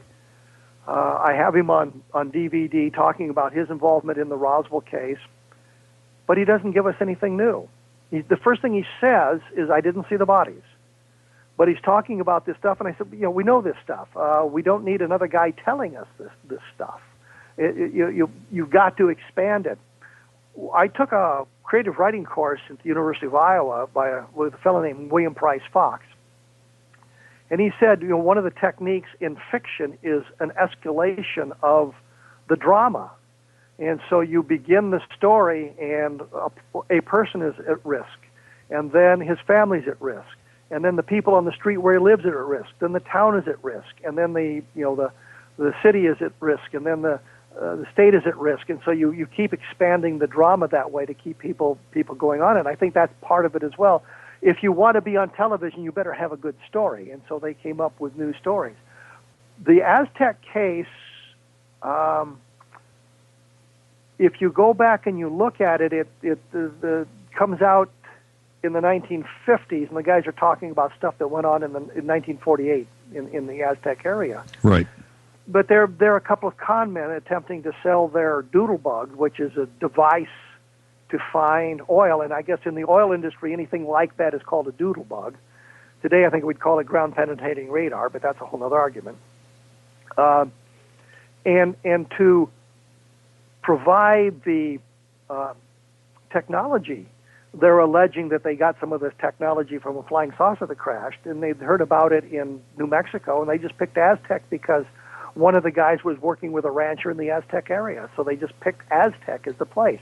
And then there was a crash in Arizona, and or I guess two in Arizona that related to all of this Aztec thing. And the book came out, was Behind the Flying Saucers by Frank Scully, which frankly I found to be a fairly boring book, but unfortunately it was a bestseller. Yes. And then you had J.P. Kane of the San Francisco Chronicle looking into this thing, trying to verify the information, and discovered these guys that were doing that were the ultimate source for Frank Scully were a couple of con men. And so you get back to the original sources, and that begins to blow up in your face. And Kahn's motivation was, I don't think Kahn cared whether the story was true or not. He just wanted to, if he could verify it, so much the better. If he couldn't, he didn't care. He wrote what he found to be the truth. But it's so alienated, and I use that word advisedly, the entire UFO community on the idea of crashed UFOs. Nobody wanted to talk about them until you get into Jesse Marcel. There was a resurgence of the Aztec crash in the mid-1970s, and once again, Mike McClellan did an in-depth research into the Aztec case and said there's nothing to it. Then in 1986, you had, and I think it's partially because of the success of the Roswell incident by Berlitz and Moore, you had UFO Crash at Aztec come out. But if you read through the book, there's really no substance to it. The writer Steinman and Wendell Stevens, they're talking about, well, we went and talked to this guy, and he was just really careful about what he said and really annoyed that we showed up. And I'm thinking, if nothing had happened, and I keep getting these people bothering me, asking me questions about this, and not believing what I tell them, I'd be pretty annoyed too. Right. And so I think they overstated the case. But to get your 15 minutes of fame, you have to come up with something new, and I think that's what inspired quite a few of these people to come forward. There's a lot of people in the Roswell case who I find to be very down to earth. Edwin Easley, the provost marshal at the base at Roswell in 1947, I found him, and called him and talked to him about it. He didn't come forward to tell his story, and he was very, very circumspect about what he would say to me. Mm-hmm. Other people, Glenn Dennis, always maintained, well, I don't want to talk about it, I don't want to talk about it, and I don't want to do an interview, and the next thing you know, he's on camera talking about it. Right. And so, that kind of belies what he is saying about not wanting to talk about it. But his story was great because he's involved with the bodies and the missing nurse and all of that kind of intrigue, and so that it propels him up. I remember Max Littell. There were the big three at the Roswell UFO Museum were Max Littell. I shouldn't say him first. Walter Hott and Glenn Dennis and the Max Littell. Right. And so you go to the museum to talk to these guys. Well, you want to talk to Walter Hott because he wrote the press release. That's right. Everybody knows that. Everybody wants to talk to Walter Hott and see what he has to say. Glenn Dennis has the missing nurse. He's involved in it. He was in the hospital and he saw the nurse and he saw the parts of the craft, and you want to talk to him. Max Littell and the redheaded sergeant. Captain, yes. Yeah, Captain. But you want to talk to him because he's got a marvelous story. Max Littell, not so much. Next thing you know, he's got a witness that actually I think Don Schmidt and I found, named Jim Ragsdale, and he's telling a marvelous story. He's the guy with the golden helmets, by the way. Yes. And the story is great. I mean, I loved opening my lectures with this because I could say, this story begins like every science fiction movie you've ever seen. The guy's out there with the girl. The thing flies overhead and crashes into the ground. I mean, it came from outer space. The blob. Right. The thing from another world. Ken Tobey, way to go. I always have to mention Ken Tobey. He's my hero. He was Captain Hendry in the thing, Right. Anyway, right. So it starts like that, and you get to talk about that, and then you learn the truth about Ragsdale and how all this came down. But Max Littell is busy massaging the story and changing the story around, and it moved locations. And Littell is yelling at me about, you got the location wrong. No, I didn't get the location wrong. I was right exactly where Ragsdale told me it was until you guys moved it to somewhere else because it was more convenient. And so that I think inspired part of the stuff. People wanted to get into the story. If you you don't remember, neither do I. But at the turn of the last century, the various carnivals and circuses, they had the real Jesse James going around with them. There were 15 guys claiming to be the real Jesse James. Well, 14 of them had to be lying. But so was the 15th. Yeah. You see the same thing today. But I was going to say there was a marvelous book called Stolen Valor, and it's about all these guys who claim to be Vietnam veterans who were were either never in combat, never in Vietnam, never in the military, and telling these horrific tales of combat that they were involved in. And the best statistic I ever saw was in the 1990 census, or it was the 1992 census, that whatever census it was. One of the questions on the census form was, "Are you a Vietnam veteran?" You have to remember there's like 2.5 million Vietnam veterans. 13 million people said yes. Why would you lie on the census form, for God's sakes? Nobody's going to see it. Well, but 13 million people claim to be Vietnam veterans. Right. It just kind of reminds me of our conversation earlier today when I said, "Oh, yeah, that's right. You were in Vietnam. Did you know so-and-so?" You're like, "Jimmy, do you have any idea how many helicopter pilots were actually there?" So yes, but periodically, I mean, these strange connections do come about. You never know. Okay, so let's get back to my original question. Okay. Who typed the documents? I thought I made it clear. No. We got 3 or 4 suspects. I want to know who was sitting at that Smith Corona typewriter pecking away. Who was that guy? Who do you suspect? Bill Moore. Bill Moore. Do you think that, and you're probably right, now with Richard Doty, do you think... Doty standing over his shoulder saying, no. Right. Because Doty would know the various military techniques and whatnot, and he would say, no, you got to fix that because the military wouldn't do it that way. And Doty, by all accounts, and I'll ask you if you can speak more officially on it, but he was a disinformation guy from the word go anyway. Correct? So people claim. I don't know. Right. I don't right. know. I think Doty and Moore and Chandler got together and made the thing up. And originally it was a novel, and the novel apparently didn't sell, from what Bob Pratt seemed to suggest. And the next thing you know, they're passing it off as the truth. And when the MJ12 documents hit, and I've got a copy of the letter that Pratt wrote to Robert Todd, saying that when the MJ12 documents hit, I thought immediately of our manuscript, and I wrote to Bill Moore and suggest maybe we should dust this thing off because now it would probably sell. And he said he never heard from Bill Moore about it again. I think Jamie, a little bit on his defense, though, is a really good actor, because those original press conferences, and he looked like he was an honest. I mean, he presented himself like the story was real. I think he sold it. He sold it. The other thing you can say, was Stan Friedman involved in it? I don't think so. I think Friedman just embraced it because it validated the Roswell case, and so he embraced the MJ12 documents.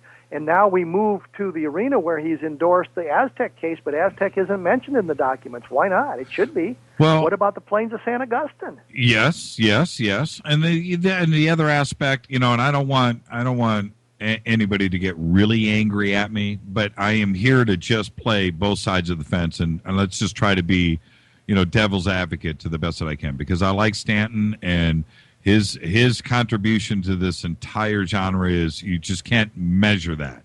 And so, but it forced him into doing research that probably was completely unnecessary. And I'm talking about typefaces and writing styles and paper that was used. And then you have the whole documents that are being found in libraries of kind of research and Eisenhower, and it's just kind of really sad. But I think that you said it well. Maybe Stanton, I don't think Stanton knew. That's the first thing. But no, I think he was annoyed at Bill that Bill didn't bring him into it when they first received the documents, allegedly received the documents in the mail. I think Stan was mad about that. Angry about that, but it also validated the Roswell case in his mind. And when I first saw the documents, and the first time I ever heard of them was coincidentally at a science fiction convention in Milwaukee. I thought, well, there it is. We're done. We've got the evidence, not realizing the problems with the provenance and the information inside the document itself. Do you think they just got too deep, too fast, and then they couldn't unbury themselves out of it? Because I don't know what Moore's motivation was, and boy, I really should be careful. I don't want to get sued here. I don't want to either. So let's. But the thing is. If you go to the Philadelphia Experiment book that Bill Moore wrote with Berlitz, there are two things that crack me up in that book. One of them is a paragraph or two. I had done an article for Official UFO Magazine in the 1970s about the Allende letters, because I had an opportunity to talk to a couple of the people who were involved in the original research into those and that sort of thing. And then and Allende actually found it and did a annotated copy of my article and sent it to the publisher, and he sent me a copy of it, which kind of makes me laugh. But Bill Moore in that book wrote, I used the name B.R. Strong on the article because I had, publishing a lot of stuff in that magazine, and I had a couple of pen names I used. And he says, B.R. Strong, who claimed to be a close personal friend of Kevin Randle. And I'm thinking, well, yeah, that's like me. Couldn't get much closer than that. Right. The other thing that cracks me up is they supposedly found the newspaper article that appeared in but they don't identify the newspaper. Right. So you don't. Right. You don't know I remember which that. newspaper. I remember. But the thing is, have you ever read a newspaper article where it does not mention a single name? It says, in a fight at a bar at the docks, The waitress said. The bar owner said. Right. The police officer said. Yes. Nobody Yes. is identified by name. And I'm thinking, can you name a newspaper editor that would have put that article in the newspaper without a single name in it that you could verify? You can't verify anything, so we don't know where the article came from. It looks like it's clipped out of a newspaper, but there's no date on it. There's no date line. There's absolutely nothing that you can use to verify the validity of that article. It's called a footnote. Something. There's nothing. And so you look at that, and then you look at the MJ12 document, and the provenance goes nowhere. You get to Bill Moore, you get to Richard Doty, you get to Jamie Shandera. It goes no further. If you go to the archives, nobody has found a reference to MJ12 in any of the documents. I mean, after 25 years, you'd think somebody would have blundered into something. Right. Take Project Moondust, which the information was released by accident by the State Department, and I think it was Robert Todd who originally FOIA'd the information and got some documents from the State Department, and one of them referenced Moondust. Nobody ever heard of Moondust, but the provenance for the documents were there, and I think then Cliff Stone got the documents, and he got fewer, and then I FOIA'd the documents, and I got fewer still. But you could go to the State Department and FOIA the documents, and you could find documents that reference Moondust. I have now found references to Moondust in the Project Blue Book files. Limited mention of it, but I can pinpoint the date when Moondust began, which nobody else has been able to do, and run with it from there. So you take a look at Moondust and how that whole thing developed, and you take a look at MJ12. Nobody has ever found a legitimate document referencing MJ12. Stan has done made a Herculean effort in identifying the source documents of a lot of the nonsense that has come out, by finding the original documents. In fact, on the MJ12, the Truman Memo, the signature is obviously a lift from a document dated, I think it's October 1st, 1957, I think it is. Right. And I mean, because it's got a superfluous stroke in the H. Well, you overlay the two of them now, and you can tell. I mean, it's rather obvious. Absolutely. And so that document has been forged because they've got a fake signature on it. Well, if the Truman Memo's fake and it came with the Eisenhower briefing document, what does that tell you? Right. And what's the source of the documents? Well, it's Bill Moore. And Bill Moore allegedly told Dick Hall that he had retyped the original telex, Aquarius telex. So we've caught him in that. So today, or it was yesterday, kind of weird. I was friended on Facebook by a William Moore. Well, in a similar vein. I was like, you got to be joking. Actually, two things spring into mind. Somebody tried to set me up by telling me Bill Moore was in jail in Arizona, and said you can call and ask. So I did, and I asked. Well, I said, was it William J. Moore? I think that's his middle initial. And they said no, it was a different middle initial. And I said, well, can you describe the guy to me? And he says, no, we can't do that. And I said, well, if I describe a guy to you, can you tell me whether it's the same guy? I said, yeah, I can do that. So I described Bill Moore to him. He said, that's not the same guy. And somebody had said, Bill Moore's in jail, thinking I'd run off and tell everybody, Bill Moore's in jail. You can't believe what he said. I, called to check it out. Right. And the other thing, that springs into mind is I got a friend request from Cal Korff. and I rejected it.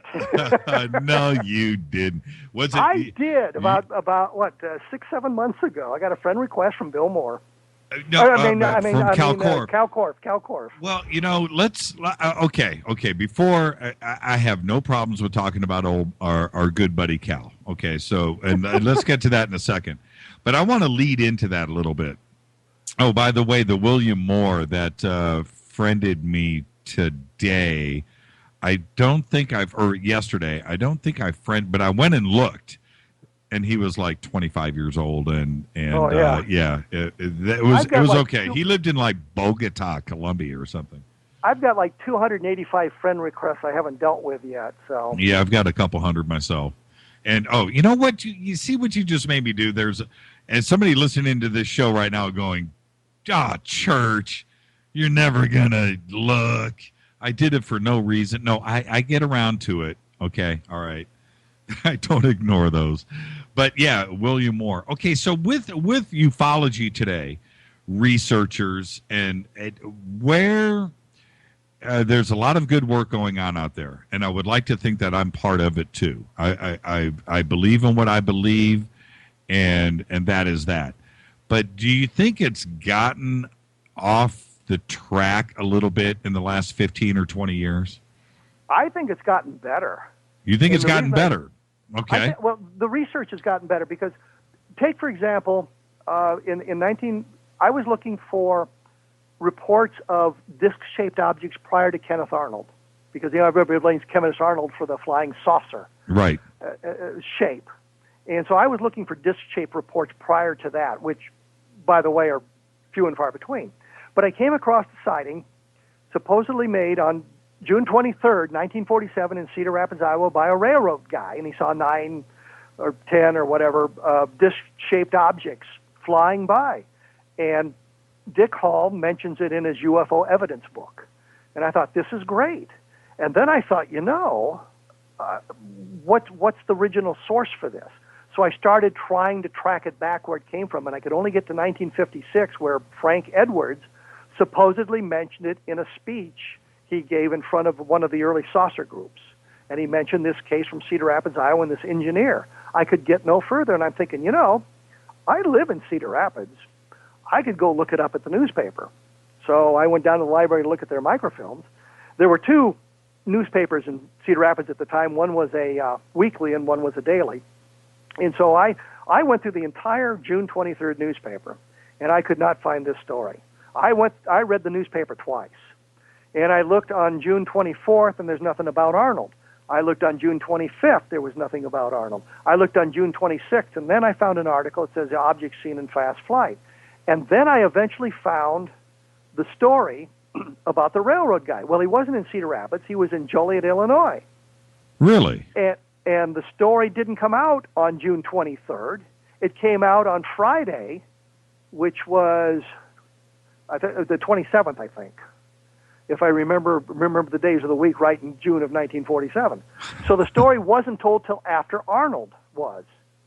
And I think what happened is that Edwards had read the story at some point, and the way the article was constructed, I think that he believed he got his dates mixed up, because I think it said last Wednesday or Tuesday, and that was the day Arnold made his sighting, but Arnold thought, or Edwards thought it was the next day. So I eventually was able to find out that the story comes from Joliet, Illinois. It was a railroad guy. It happened on June 27th, I think, and he was the only sighting. So we've got this wonderful reference by Dick Hall, the UFO evidence, and I found this story that we can now say, well, we don't know whether the guy was lying or not about seeing it based on the Arnold sighting, but it doesn't do anything for us because it does not predate Arnold. And so I look at that stuff, and I've been doing a lot of that, and I think others are doing that too, trying to trace the stories back to their original sources to find out what the real story was, as opposed to how it's morphed over the years. Right, and I guess what I'm also alluding to is this. With and we talked about it earlier, but with the internet now, we have there's what I miss is this. I miss the ability to look at a negative of a photograph, because, and we talk about provenance. You are able. We used to be able to go back and look at the negative and see if it's, if this was an airbrushed or if it was dropped in, but we could always go back and look at that. Now we can't do that. Nobody's got film anymore. Nobody's carrying film with them. Everything is digital. So everything is immediately questionable when you look at something now. And you're not looking at things in print, you're looking at things on the internet. And because of that, it's digital just in its first initial reference that you're looking at. And then what is posted to the internet is digital too as well. So we don't have a real way to chase things back. And I think that has really blurred sensibilities and what is real and what is not now. And I think immediately everybody just thinks that it's photoshopped or it's CGI or it can't be real because it's not real. It's a UFO. It's got to be fake. Somebody just created that in CGI and it is blown off immediately. And that's kind of what I'm referring to. The other thing you have to remember is 99% of the UFO pictures were taken by teenage boys, and 99% of those are fake. And you go back to the earliest years, you find that repeatedly, that teenage boys have been faking UFO photographs since Kenneth Arnold started the whole nonsense back in June of 1947. What it's going to take, and I always talk about the chains of evidence. If you had a photograph of a single object taken by 3 different witnesses at 3 different locations, then you can begin to triangulate, and you would realize whether or not it's CGI or faked. And the other sad thing is the special effects you can produce on your home computer today are unbelievable. And I don't care what the one thing that cracks me up is there on YouTube. There's the Imperial March from Star Wars, and some kid put it together using Lego guys, and it's hilarious. And you've got Darth Vader, and he walks out in front of the orchestra, and he turns on his lightsaber, and he uses that as his conductor's baton. And he's conducting this Lego orchestra doing the Imperial March from Star Wars. And some kid in his basement did that. Right. And it's fabulous. So you're absolutely right. And I try to, rather than, the old story is if you use a single source, it's plagiarism. If you use 5 sources, it's research. But I now try to track it to its origins, and on the RB-47 case, with the airliner in the near miss, Carl Lorenzen reported that as some kind of a flying object because it said unidentified object in the near miss the first near miss report, so she wasn't wrong about this. I went to Richard Dolan's book on this, and he had it. He mentioned it there, and he had a footnote. Looked at the footnote. It references Timothy Good. Yes. I went to Timothy Good. Yep. It references Carl Lorenzen's book from 1969. Well, I didn't have that book, but I had the April Bulletins from 1957. So I went back that, and I found it there, and it's got to be the original source of it. In 1957, you can forgive Carl Lorenzen for not knowing that airplane is on the ground or the near miss involved 2 airplanes and not a flying saucer as Dolan and Good said, and they just looked at what Carl Lorenzen said in 1969 and said, yeah, okay, they didn't go back to the original article or look beyond that. I was able to look beyond that, and the only reason it caught my attention is because I've been looking at the RB-47 case, and I recognized the flight number. Dolan doesn't mention the flight number, but the date. Good mentions the flight number, 655, and I knew it was on the ground in El Paso. So I was able to chase that down to its original source, but I think we need to do that more and more frequently, and it's not to criticize Dolan or criticize Good or anybody else. I mean, they went with information they thought was good. I had additional information that was available to me in 2011 they didn't have when they didn't have easy access to when they were doing their books. I mean, today, the Internet, practically everything you want's there. And in fact, I've got a science fiction blog I do, so I don't do it nearly as frequently as I want, but I did a story called My Cell Phone is Better Than Your Star Trek Communicator. Because the Star Trek communicator, you could communicate with a ship, you could get information, blah, blah, blah, who cares? my cell phone, I have access to the entire knowledge of the human race. That's right. And I mean, I was looking up the story of the little metal vessel blown out of the rock in Massachusetts in, 1852 or whatever it was? Yep. And I wanted to, it said it was written down in the Scientific American for all to see. Well, I actually went to the bound periodicals at the University of Iowa and looked it up. And it took me forever because the date they give in most UFO books is wrong. I was actually able to find it in the 1852 one.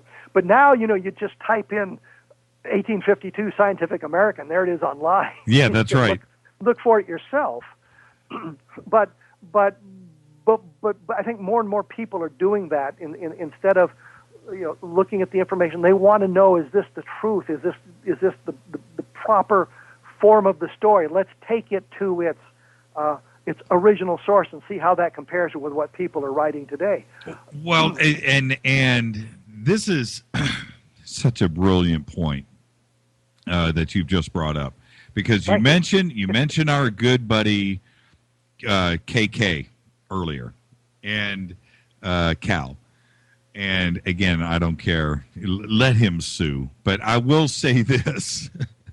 When he started making his claims, and this goes back right now to your references to the internet and how you are able to research. When he started stretching things after the Billy Myers stuff was published, but then he started to stretch his background and his credentials and things that he had done, and was stretching to JFK and even, whatever. But we are able to check those things now. Back then, the internet was, vetting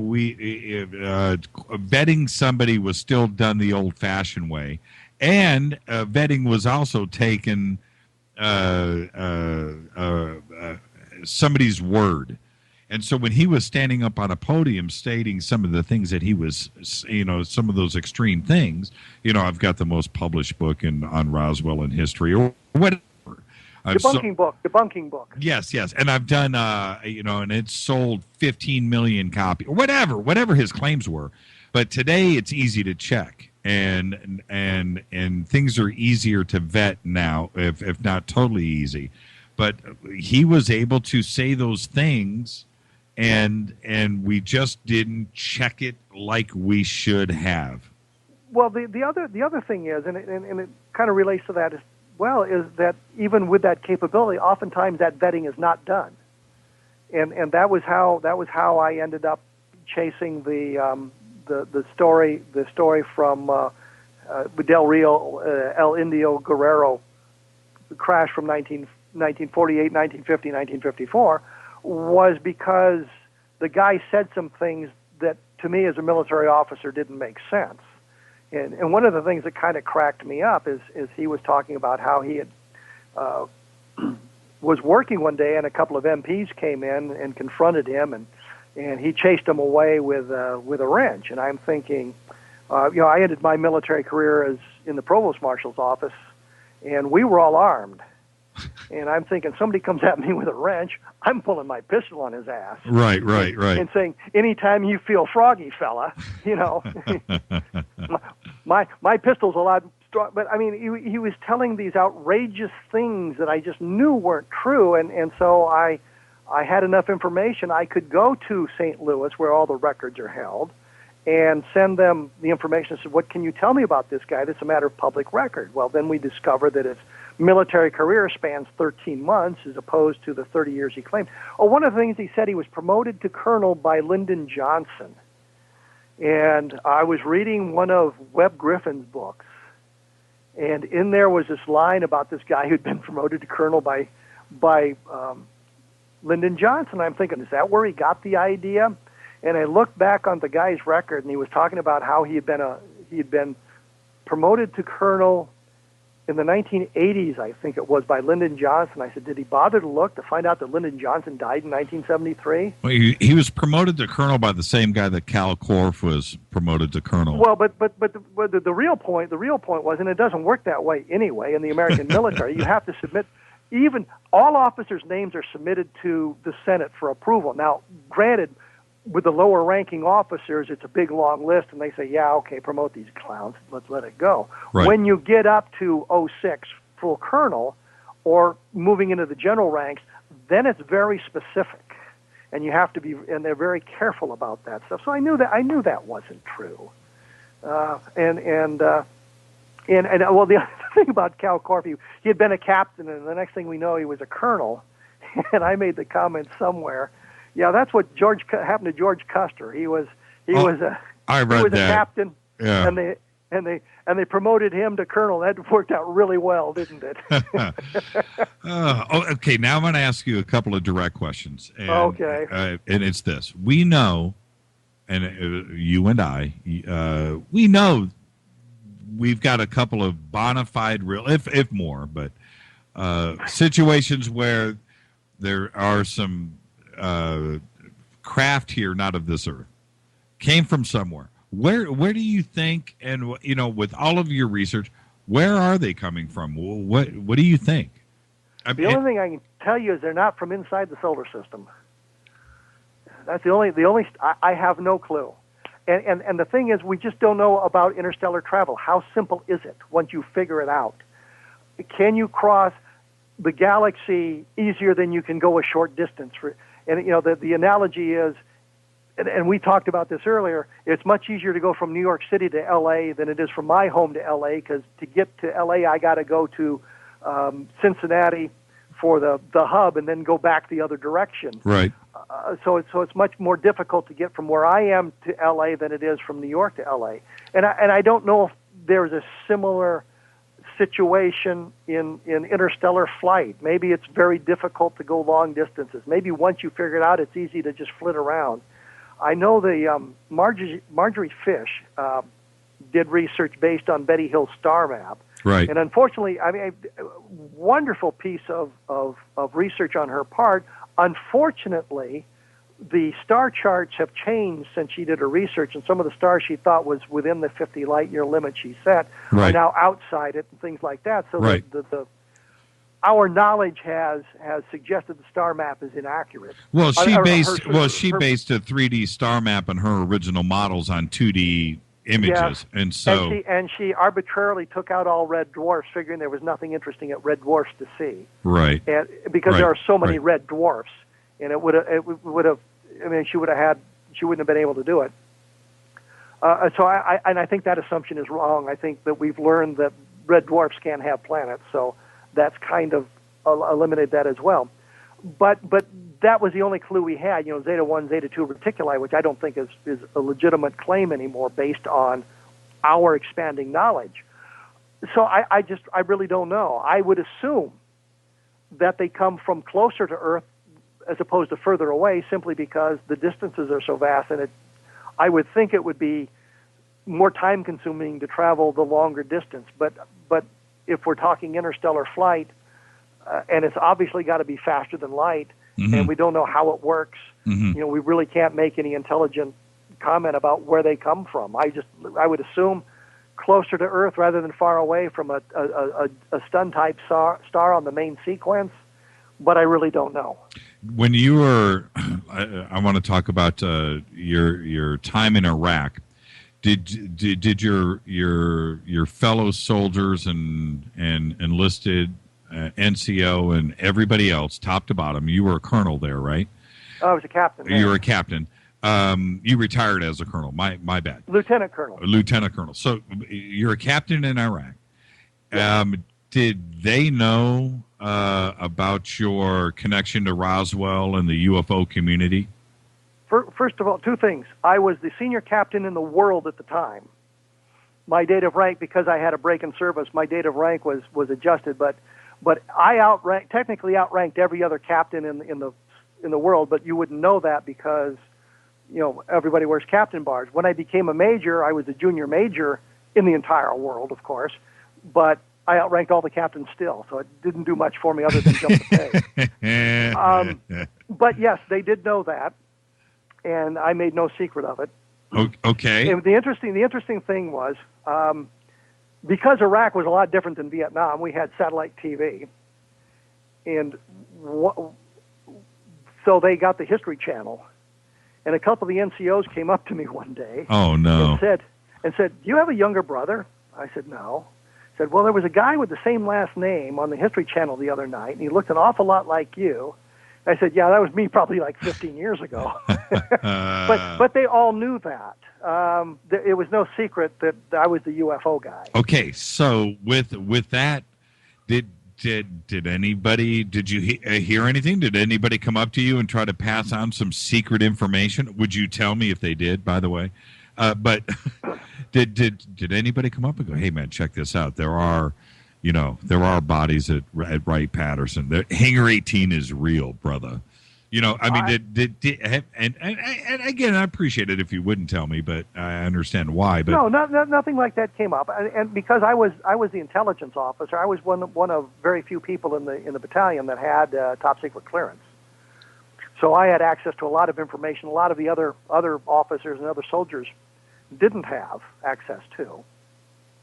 And I looked around for things like that, and I couldn't find anything. And I'm not really surprised. The only thing I would have found would probably been a sighting report, which may or may not have been classified. No, I never saw anything like that. I've always threatened on April Fool's Day to publish a story on my blog that a picture of me in uniform saying, "Yeah, I was just in Hangar 18 over here, and I saw the bodies." Well, if let's say while you were in Iraq in your last tour of duty, that a disc went down in Iraq, is there a contingency plan? Is there anything in the field manuals to deal with something like that in the modern Army right now? Not that I'm aware of, which doesn't mean it isn't there. I don't know of anything. I would think if something like that happened. If I was suddenly presented with that problem and I had no real knowledge of UFOs, and I'm now in charge of this thing, I would operate as if it was a crash of aircraft carrying atomic weapons or a craft carrying other classified materials. I would treat it that way, and that would be my operating plan: how to conceal the information so that the classified materials, whatever they might be, are not compromised. That would include like a hazmat team cordon off the area and the things that you would do if there would possibly be nuclear materials there. Absolutely. I'd operate that way if I knew nothing about UFOs. Now, if it was me personally in charge of this, I would operate a little bit differently. But that would be me because of my knowledge of the UFO field and how things operate inside that. But I also know as part of my training in the National Guard, when I got back, working in the Joint Emergency Operations Center, there were contingency plans for dealing with lots of things that involve hazardous materials and things like that. The one thing I took away from that was the National Guard is never, ever the incident commander. It's always law enforcement or fire department or somebody else, but it's never National Guard, which I thought was hilarious. Be that as it may, there are contingency plans for dealing with that sort of thing, and if you were presented with something like that, I'm sure that they would pull the closest thing out they had and just operate with it from that point of view. What? I also believe that it was something like that. It would be communicated up the chain of command, and somebody else would show up pretty quickly to take charge. Well, I want to go back to what you just said about the National Guard. In fact, clarify that statement. What do you mean it wouldn't be the National Guard? Well, the purpose of the National Guard, we never go into emergency until all other assets have been utilized, because of the expense of activating the National Guard outside of the United States. Not inside, isn't it? Inside the United States, isn't it a little bit different? I mean, no. If you're outside the United States in the National Guard, you've been federalized, right? So you're operating as part of the United States Army, and that's a different kettle of fish. Okay, so then you're saying inside the United States? Inside the United States, if there is a flood, for example, right? And I think at one point, no, forget the flood. No, let's talk about a UFO has crashed, What is the chain of command there? You're saying that? I think you've missed my point. No, I haven't, and I'm just a little surprised by your answer. So now I want to turn it around a little bit, because I would have thought, let me explain to you my concern. With all of the reports in the past talking about Roswell or Kecksburg or anything else that's been referenced with the downed UFO in the United States, it's always the Army. It's always the Army that's there on scene. But when we had the earthquake here in Los Angeles, the Army wasn't here. It was the National Guard that was standing on every street corner. But you're talking about a natural disaster, as opposed to something that's very limited. And so, if there was a crash of a flying saucer in Iowa, right? Because I use Iowa because we have no real military bases in Iowa. Okay. It would be law enforcement who would be involved first, and they would call their headquarters. They may call the National Guard, in which case they would be called to state active duty. But I would suspect you'd get you would get regular forces in first. I just don't think the National Guard would be involved in something like that. And what I was referencing is if you have some natural disaster, right? The National Guard is never the lead agency. On that, it's always somebody else, some civilian agency that is the lead agency. If you've got, the earthquake, for example, the lead agency would have been the governor's office, for example. The civilians would be taken in charge. The National Guard would supply manpower and would supply supplies and logistics as needed. So, in the event, do you think that a lot of people might have gotten it wrong or exaggerated as to who was on the scene first, like Kecksburg, or do you think it was the Army that? At Kecksburg, the first people on scene was law enforcement, and then the Army showed up. Do you think it was actually the Army? That's what I'm trying to get to. The problem is, because is that legal? Civilians, is it legal to dispatch the Army inside the United States? Yes, there are two. Well, you're talking about posse comitatus now. Yes. There are two instances where the military can be involved: drug enforcement and presidential direction. So the president can send the Army wherever the hell he wants. If it's National Guard, you can be called to state active duty, in which case posse comitatus does not rear its ugly head, because it's state active duty. If you're federalized, then posse comitatus does. What I was going to say is most civilians don't, if they see somebody in fatigues, or what they call battle dress uniforms or Army combat uniforms now, the whatever the acronym is this week, they don't distinguish between Air Force and Army. They see a guy in fatigues, they just assume he's an Army guy. We know for Kecksburg, we can document three military personnel at Kecksburg. The rest of it is based on eyewitness testimony, which doesn't make it accurate, but I can say we can document 3 people there, and they were all Air Force. So we know that. But the first agency on scene, I think, was the state police. And the state police they may have notified the military, and I'm not sure that there's any mechanism in place for the military to be notified in such a circumstance. That is exactly my question. And here back in the 60s, back in the 50s and 60s, when you had Project Blue Book, there was a mechanism in place. Right. But with the close of Blue Book, the military response, if you call with a UFO sighting, is to call the local university. If you feel threatened, call local law enforcement. They don't get involved. If it's a crash of something, and here I speculate, I was going to say the radar, they would have radar images and they would know, but that may not be true either, depending on how the radars are set to discriminate. But I guess it would depend on the location, on how the military got involved, and if if the law enforcement felt overwhelmed, they might call for National Guard assistance.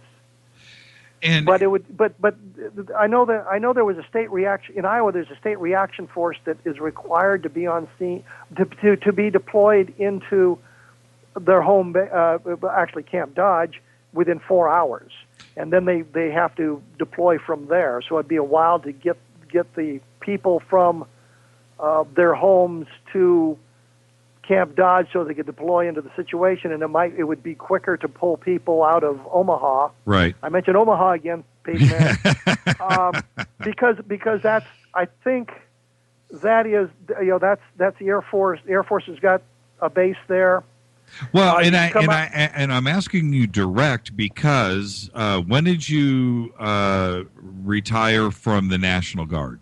What 2009. Year? 2009. Okay, so that's only 5 years ago, and which is extremely recent. You captain in Iraq, and that was in 2003 or later. I'm not sure. 2003, 2004. 2003, 2004. So, did you go through any additional training prior to your deployment in Iraq as an officer? Absolutely. Exactly. Absolutely. So with all of that's why I'm asking you very directly. Is there any contingency anywhere in the modern Army or in the National Guard for dealing with specifically UFO crashes? Yes, no. Yes. It's not even talked about, huh? In fact, I wrote the state emergency plan. It's been updated since then and changed. But I in 2005, I think it was. I took on the task of rewriting the state emergency plan, so I knew who would be called and who would go where and how everything was deployed. Mm-hmm. And then I worked with an Air Force officer, and we restructured it again in 2007, I think it was.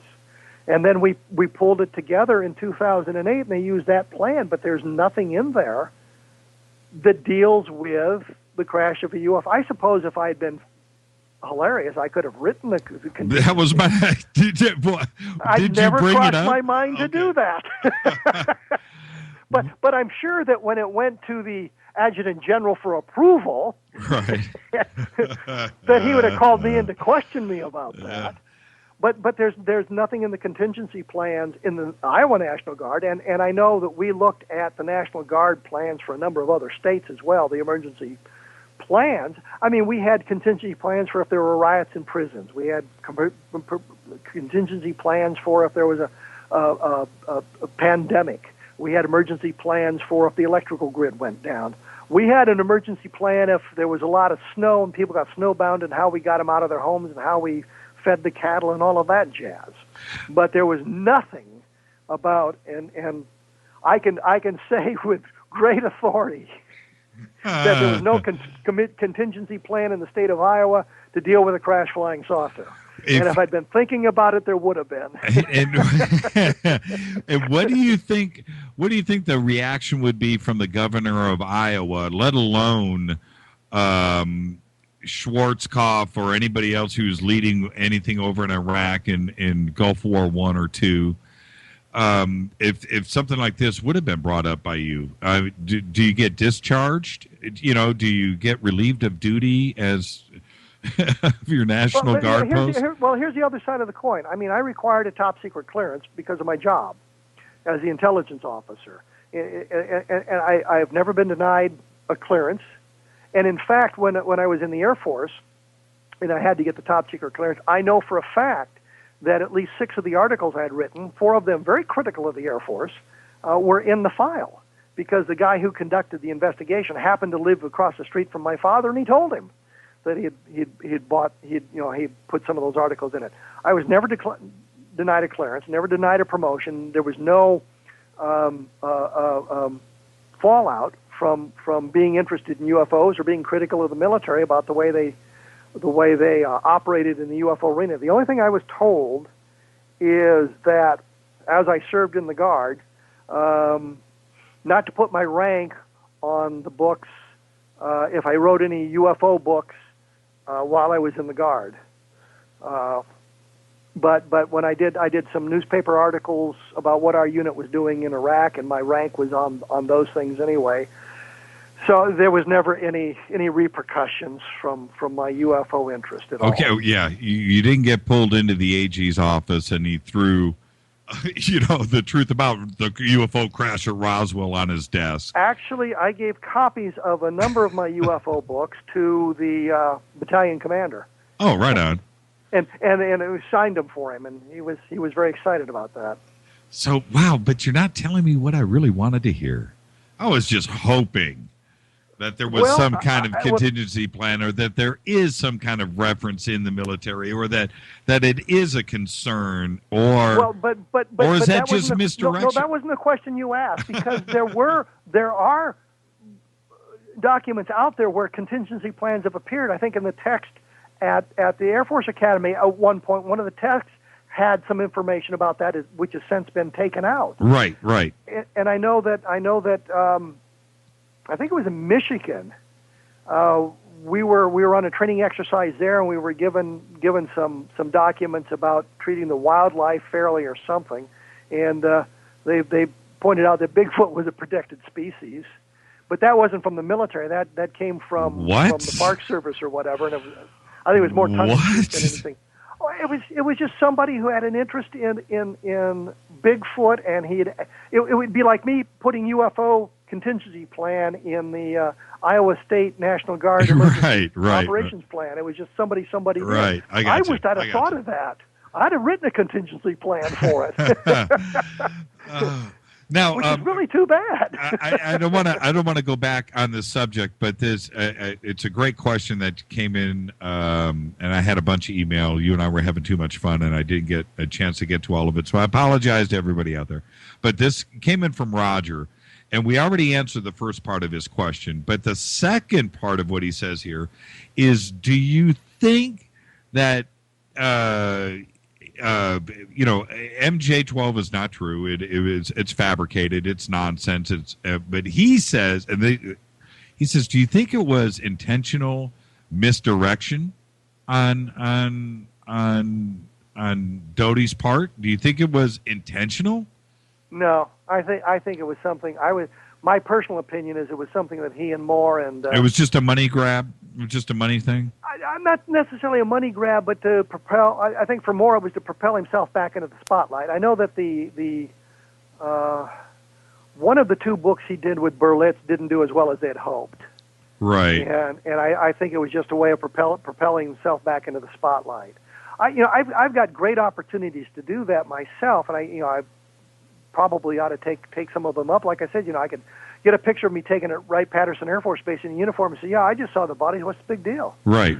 But it wouldn't be true. Right. That sort of thing. And I think I've touched on some of this in my blogs. Some of these, I touch on the MJ12 stuff. I touch on the road stuff that we talked about at length, the RB-47 stuff. I've touched about that in my blogs, and I also did a sort of a book. I think we called it 100 Blogs, and I put them all together in a PDF file and loaded them to Kindle, so that if you wanted to go to Kindle for 99 cents or something, you could buy the blogs and read them that way and see.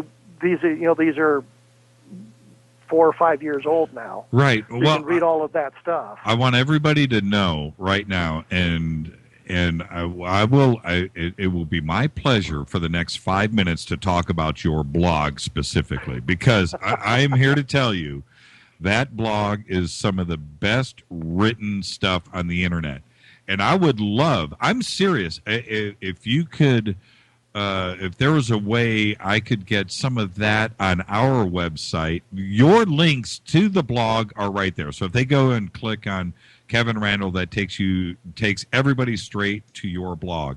And we have a blog on our site. It's written by Stan Anderson. You don't know who he is, but you should take the time to read that. We sought Stan out, and he's a really brilliant writer. And he writes about all kinds of different things. But your blog is something that I go to, and I am at your blog, and I'll confess, probably 5 nights a week. Ask my wife; she'll tell you what I do with my iPad when I get into bed. I got that, and I'm right there. I am right there. Well, we could run an experiment here. We could say, everybody go to Kindle and download one of the 99-cent books and see if we can bump it up to number 1. Sure. How's that for a money grab? Of course, at 99 cents a shot, I'm not going to make much money. But I knew that's why he was on Church's site. Absolutely. I know that's why he was on, that Keith and guy. Well, the other thing is I got to pay for the research somehow. It's not like the government's funding me. Hey, I heard that all of you guys drive Lamborghinis. Anybody that publishes a book in ufology, you immediately, when you publish the book, they give you a Lamborghini, don't they? Isn't that part? Let's talk about that. Back in 1985, when I sold my first book, I think the advance was $3,500. Wow. Yeah, and that's a tire on a Lamborghini. And then here we are in 2014. Right. And advances in the books are $4,000 to $5,000, and that's against royalties. Right. And what happens is 60 to 80% of the cover price of a book goes to the bookstore and the distributors. Right. The rest of the money goes to the printers, the publishers, the people, and now they don't keystroke them anymore because you have to send them a file so they can just download the whole file. But if you're lucky, 10 to 12% might go to the writer. So if you're looking at a book that costs, well, it used to be a lot worse, but if you're looking at a book that costs $8, the writer might get 80 cents of the cover price. That's so basically it's kind of like the record industry. It's very similar in that you are because you're advanced, you have to pay back. That's the first thing, and people don't understand the before you ever see a dime of royalty, you're paying back your money first. So after they recoup the advance, then if the book continues to sell, then you start to get your trickle down from that portion. And so it's not people would say to me, "Where do you get your money for your research?" And I say, that's why we did the first Roswell book, was to pay for the research.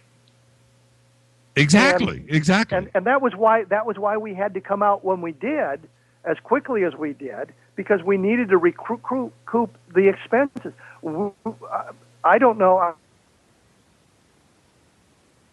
I know Stan talked about his phone bill being $800 a month. That was back in the days when we had to pay for long distance calls to youngsters. Right. I know mine was running $300 or $400 a month, and credit to my wife who never complained about the damn phone bills. And I know Don was spending similar amounts of money. Then you've got to figure if you travel to the area to talk to the people, you've got the expense of getting there. You've got the expense of living there. You've got to have a hotel room. You've got to buy if you flew in, you've got to rent a car. If you drove, you're still buying gas. You've got to buy food. All that adds up very, very quickly, and so you're making all this money off these books. Well, yeah, and it's going right back into the research. Right, and people just don't seem to understand that. And I took a writing course again, William Price Fox, and he was livid that writers would give their work away for free. He says, you're not valuing your work if you give it away. Why would you do that? Because there were magazines that you could write an article for and they'd publish it, but they wouldn't pay. And he said, why would you do that? And I'm thinking, because you can get published that way, for one thing. but I mean, that's the thing with the blog. I don't make money off the blog. I just do it for the fun of doing the blog and generating the conversations and seeing how people react to stuff. Okay. Oh, I've got a great question that just came in from your buddy and mine, Wolf McCarran. Wolf, not only a guest on the show, but he's one of the original Area 51 researchers way back in the day. And so he's listening to the show. I just got this email in, and he says, how come firemen have a contingency plan for UFOs, but the military doesn't? I didn't say the military doesn't. I said the Iowa National Guard doesn't, and if I'd been thinking, they would have. I would not. I mean, the military has contingency plans for practically everything. Oh, I imagine they've got a contingency plan in case there's an alien invasion. So he says here, and he's a pretty smart guy, and and he's listening, so he knows I'm reading this verbatim right now. I'm probably going to get a phone call as soon as the show's over. But he says next, he says, the UFO contingency plan goes to the Navy first, not to the Air Force or the Army. I've heard that too, and that if you want to find the Roswell crash, you should be looking at the Navy rather than the Air Force.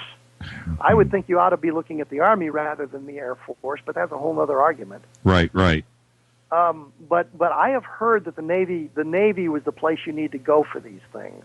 Again, misdirection, Yeah.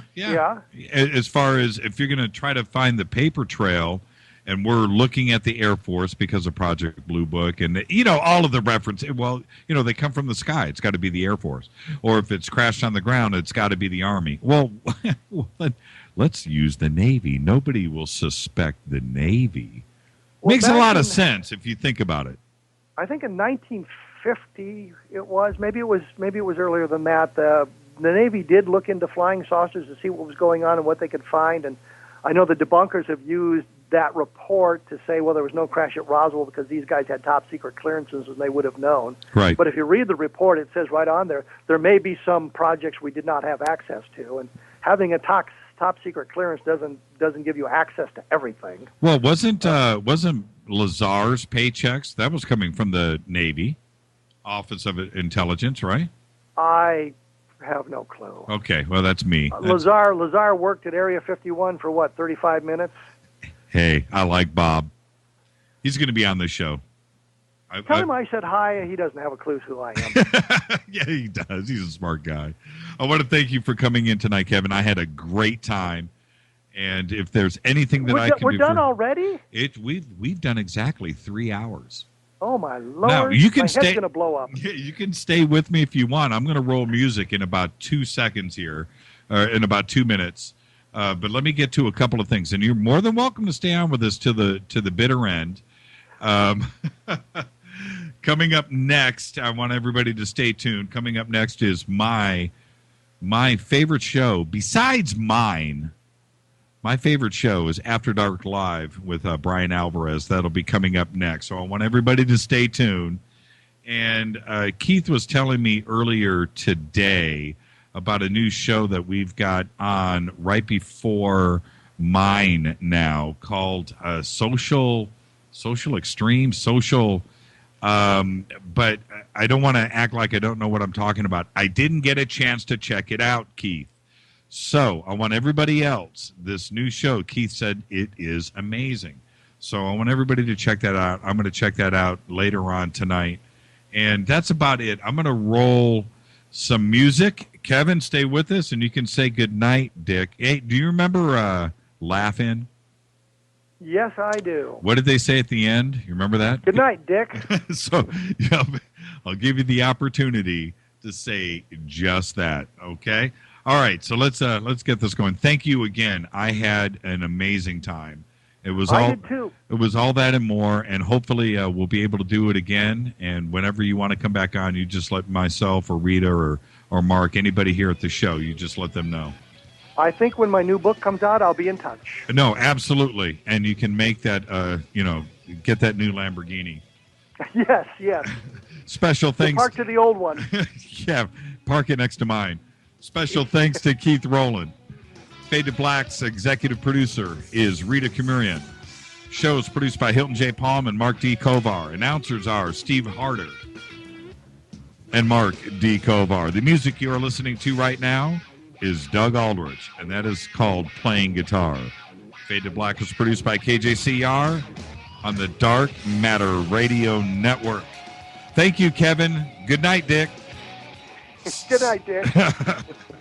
I'll talk to you over the weekend. Be safe and stay warm. Thank you. It was great fun. Thank you. See you, everybody. Have a great weekend.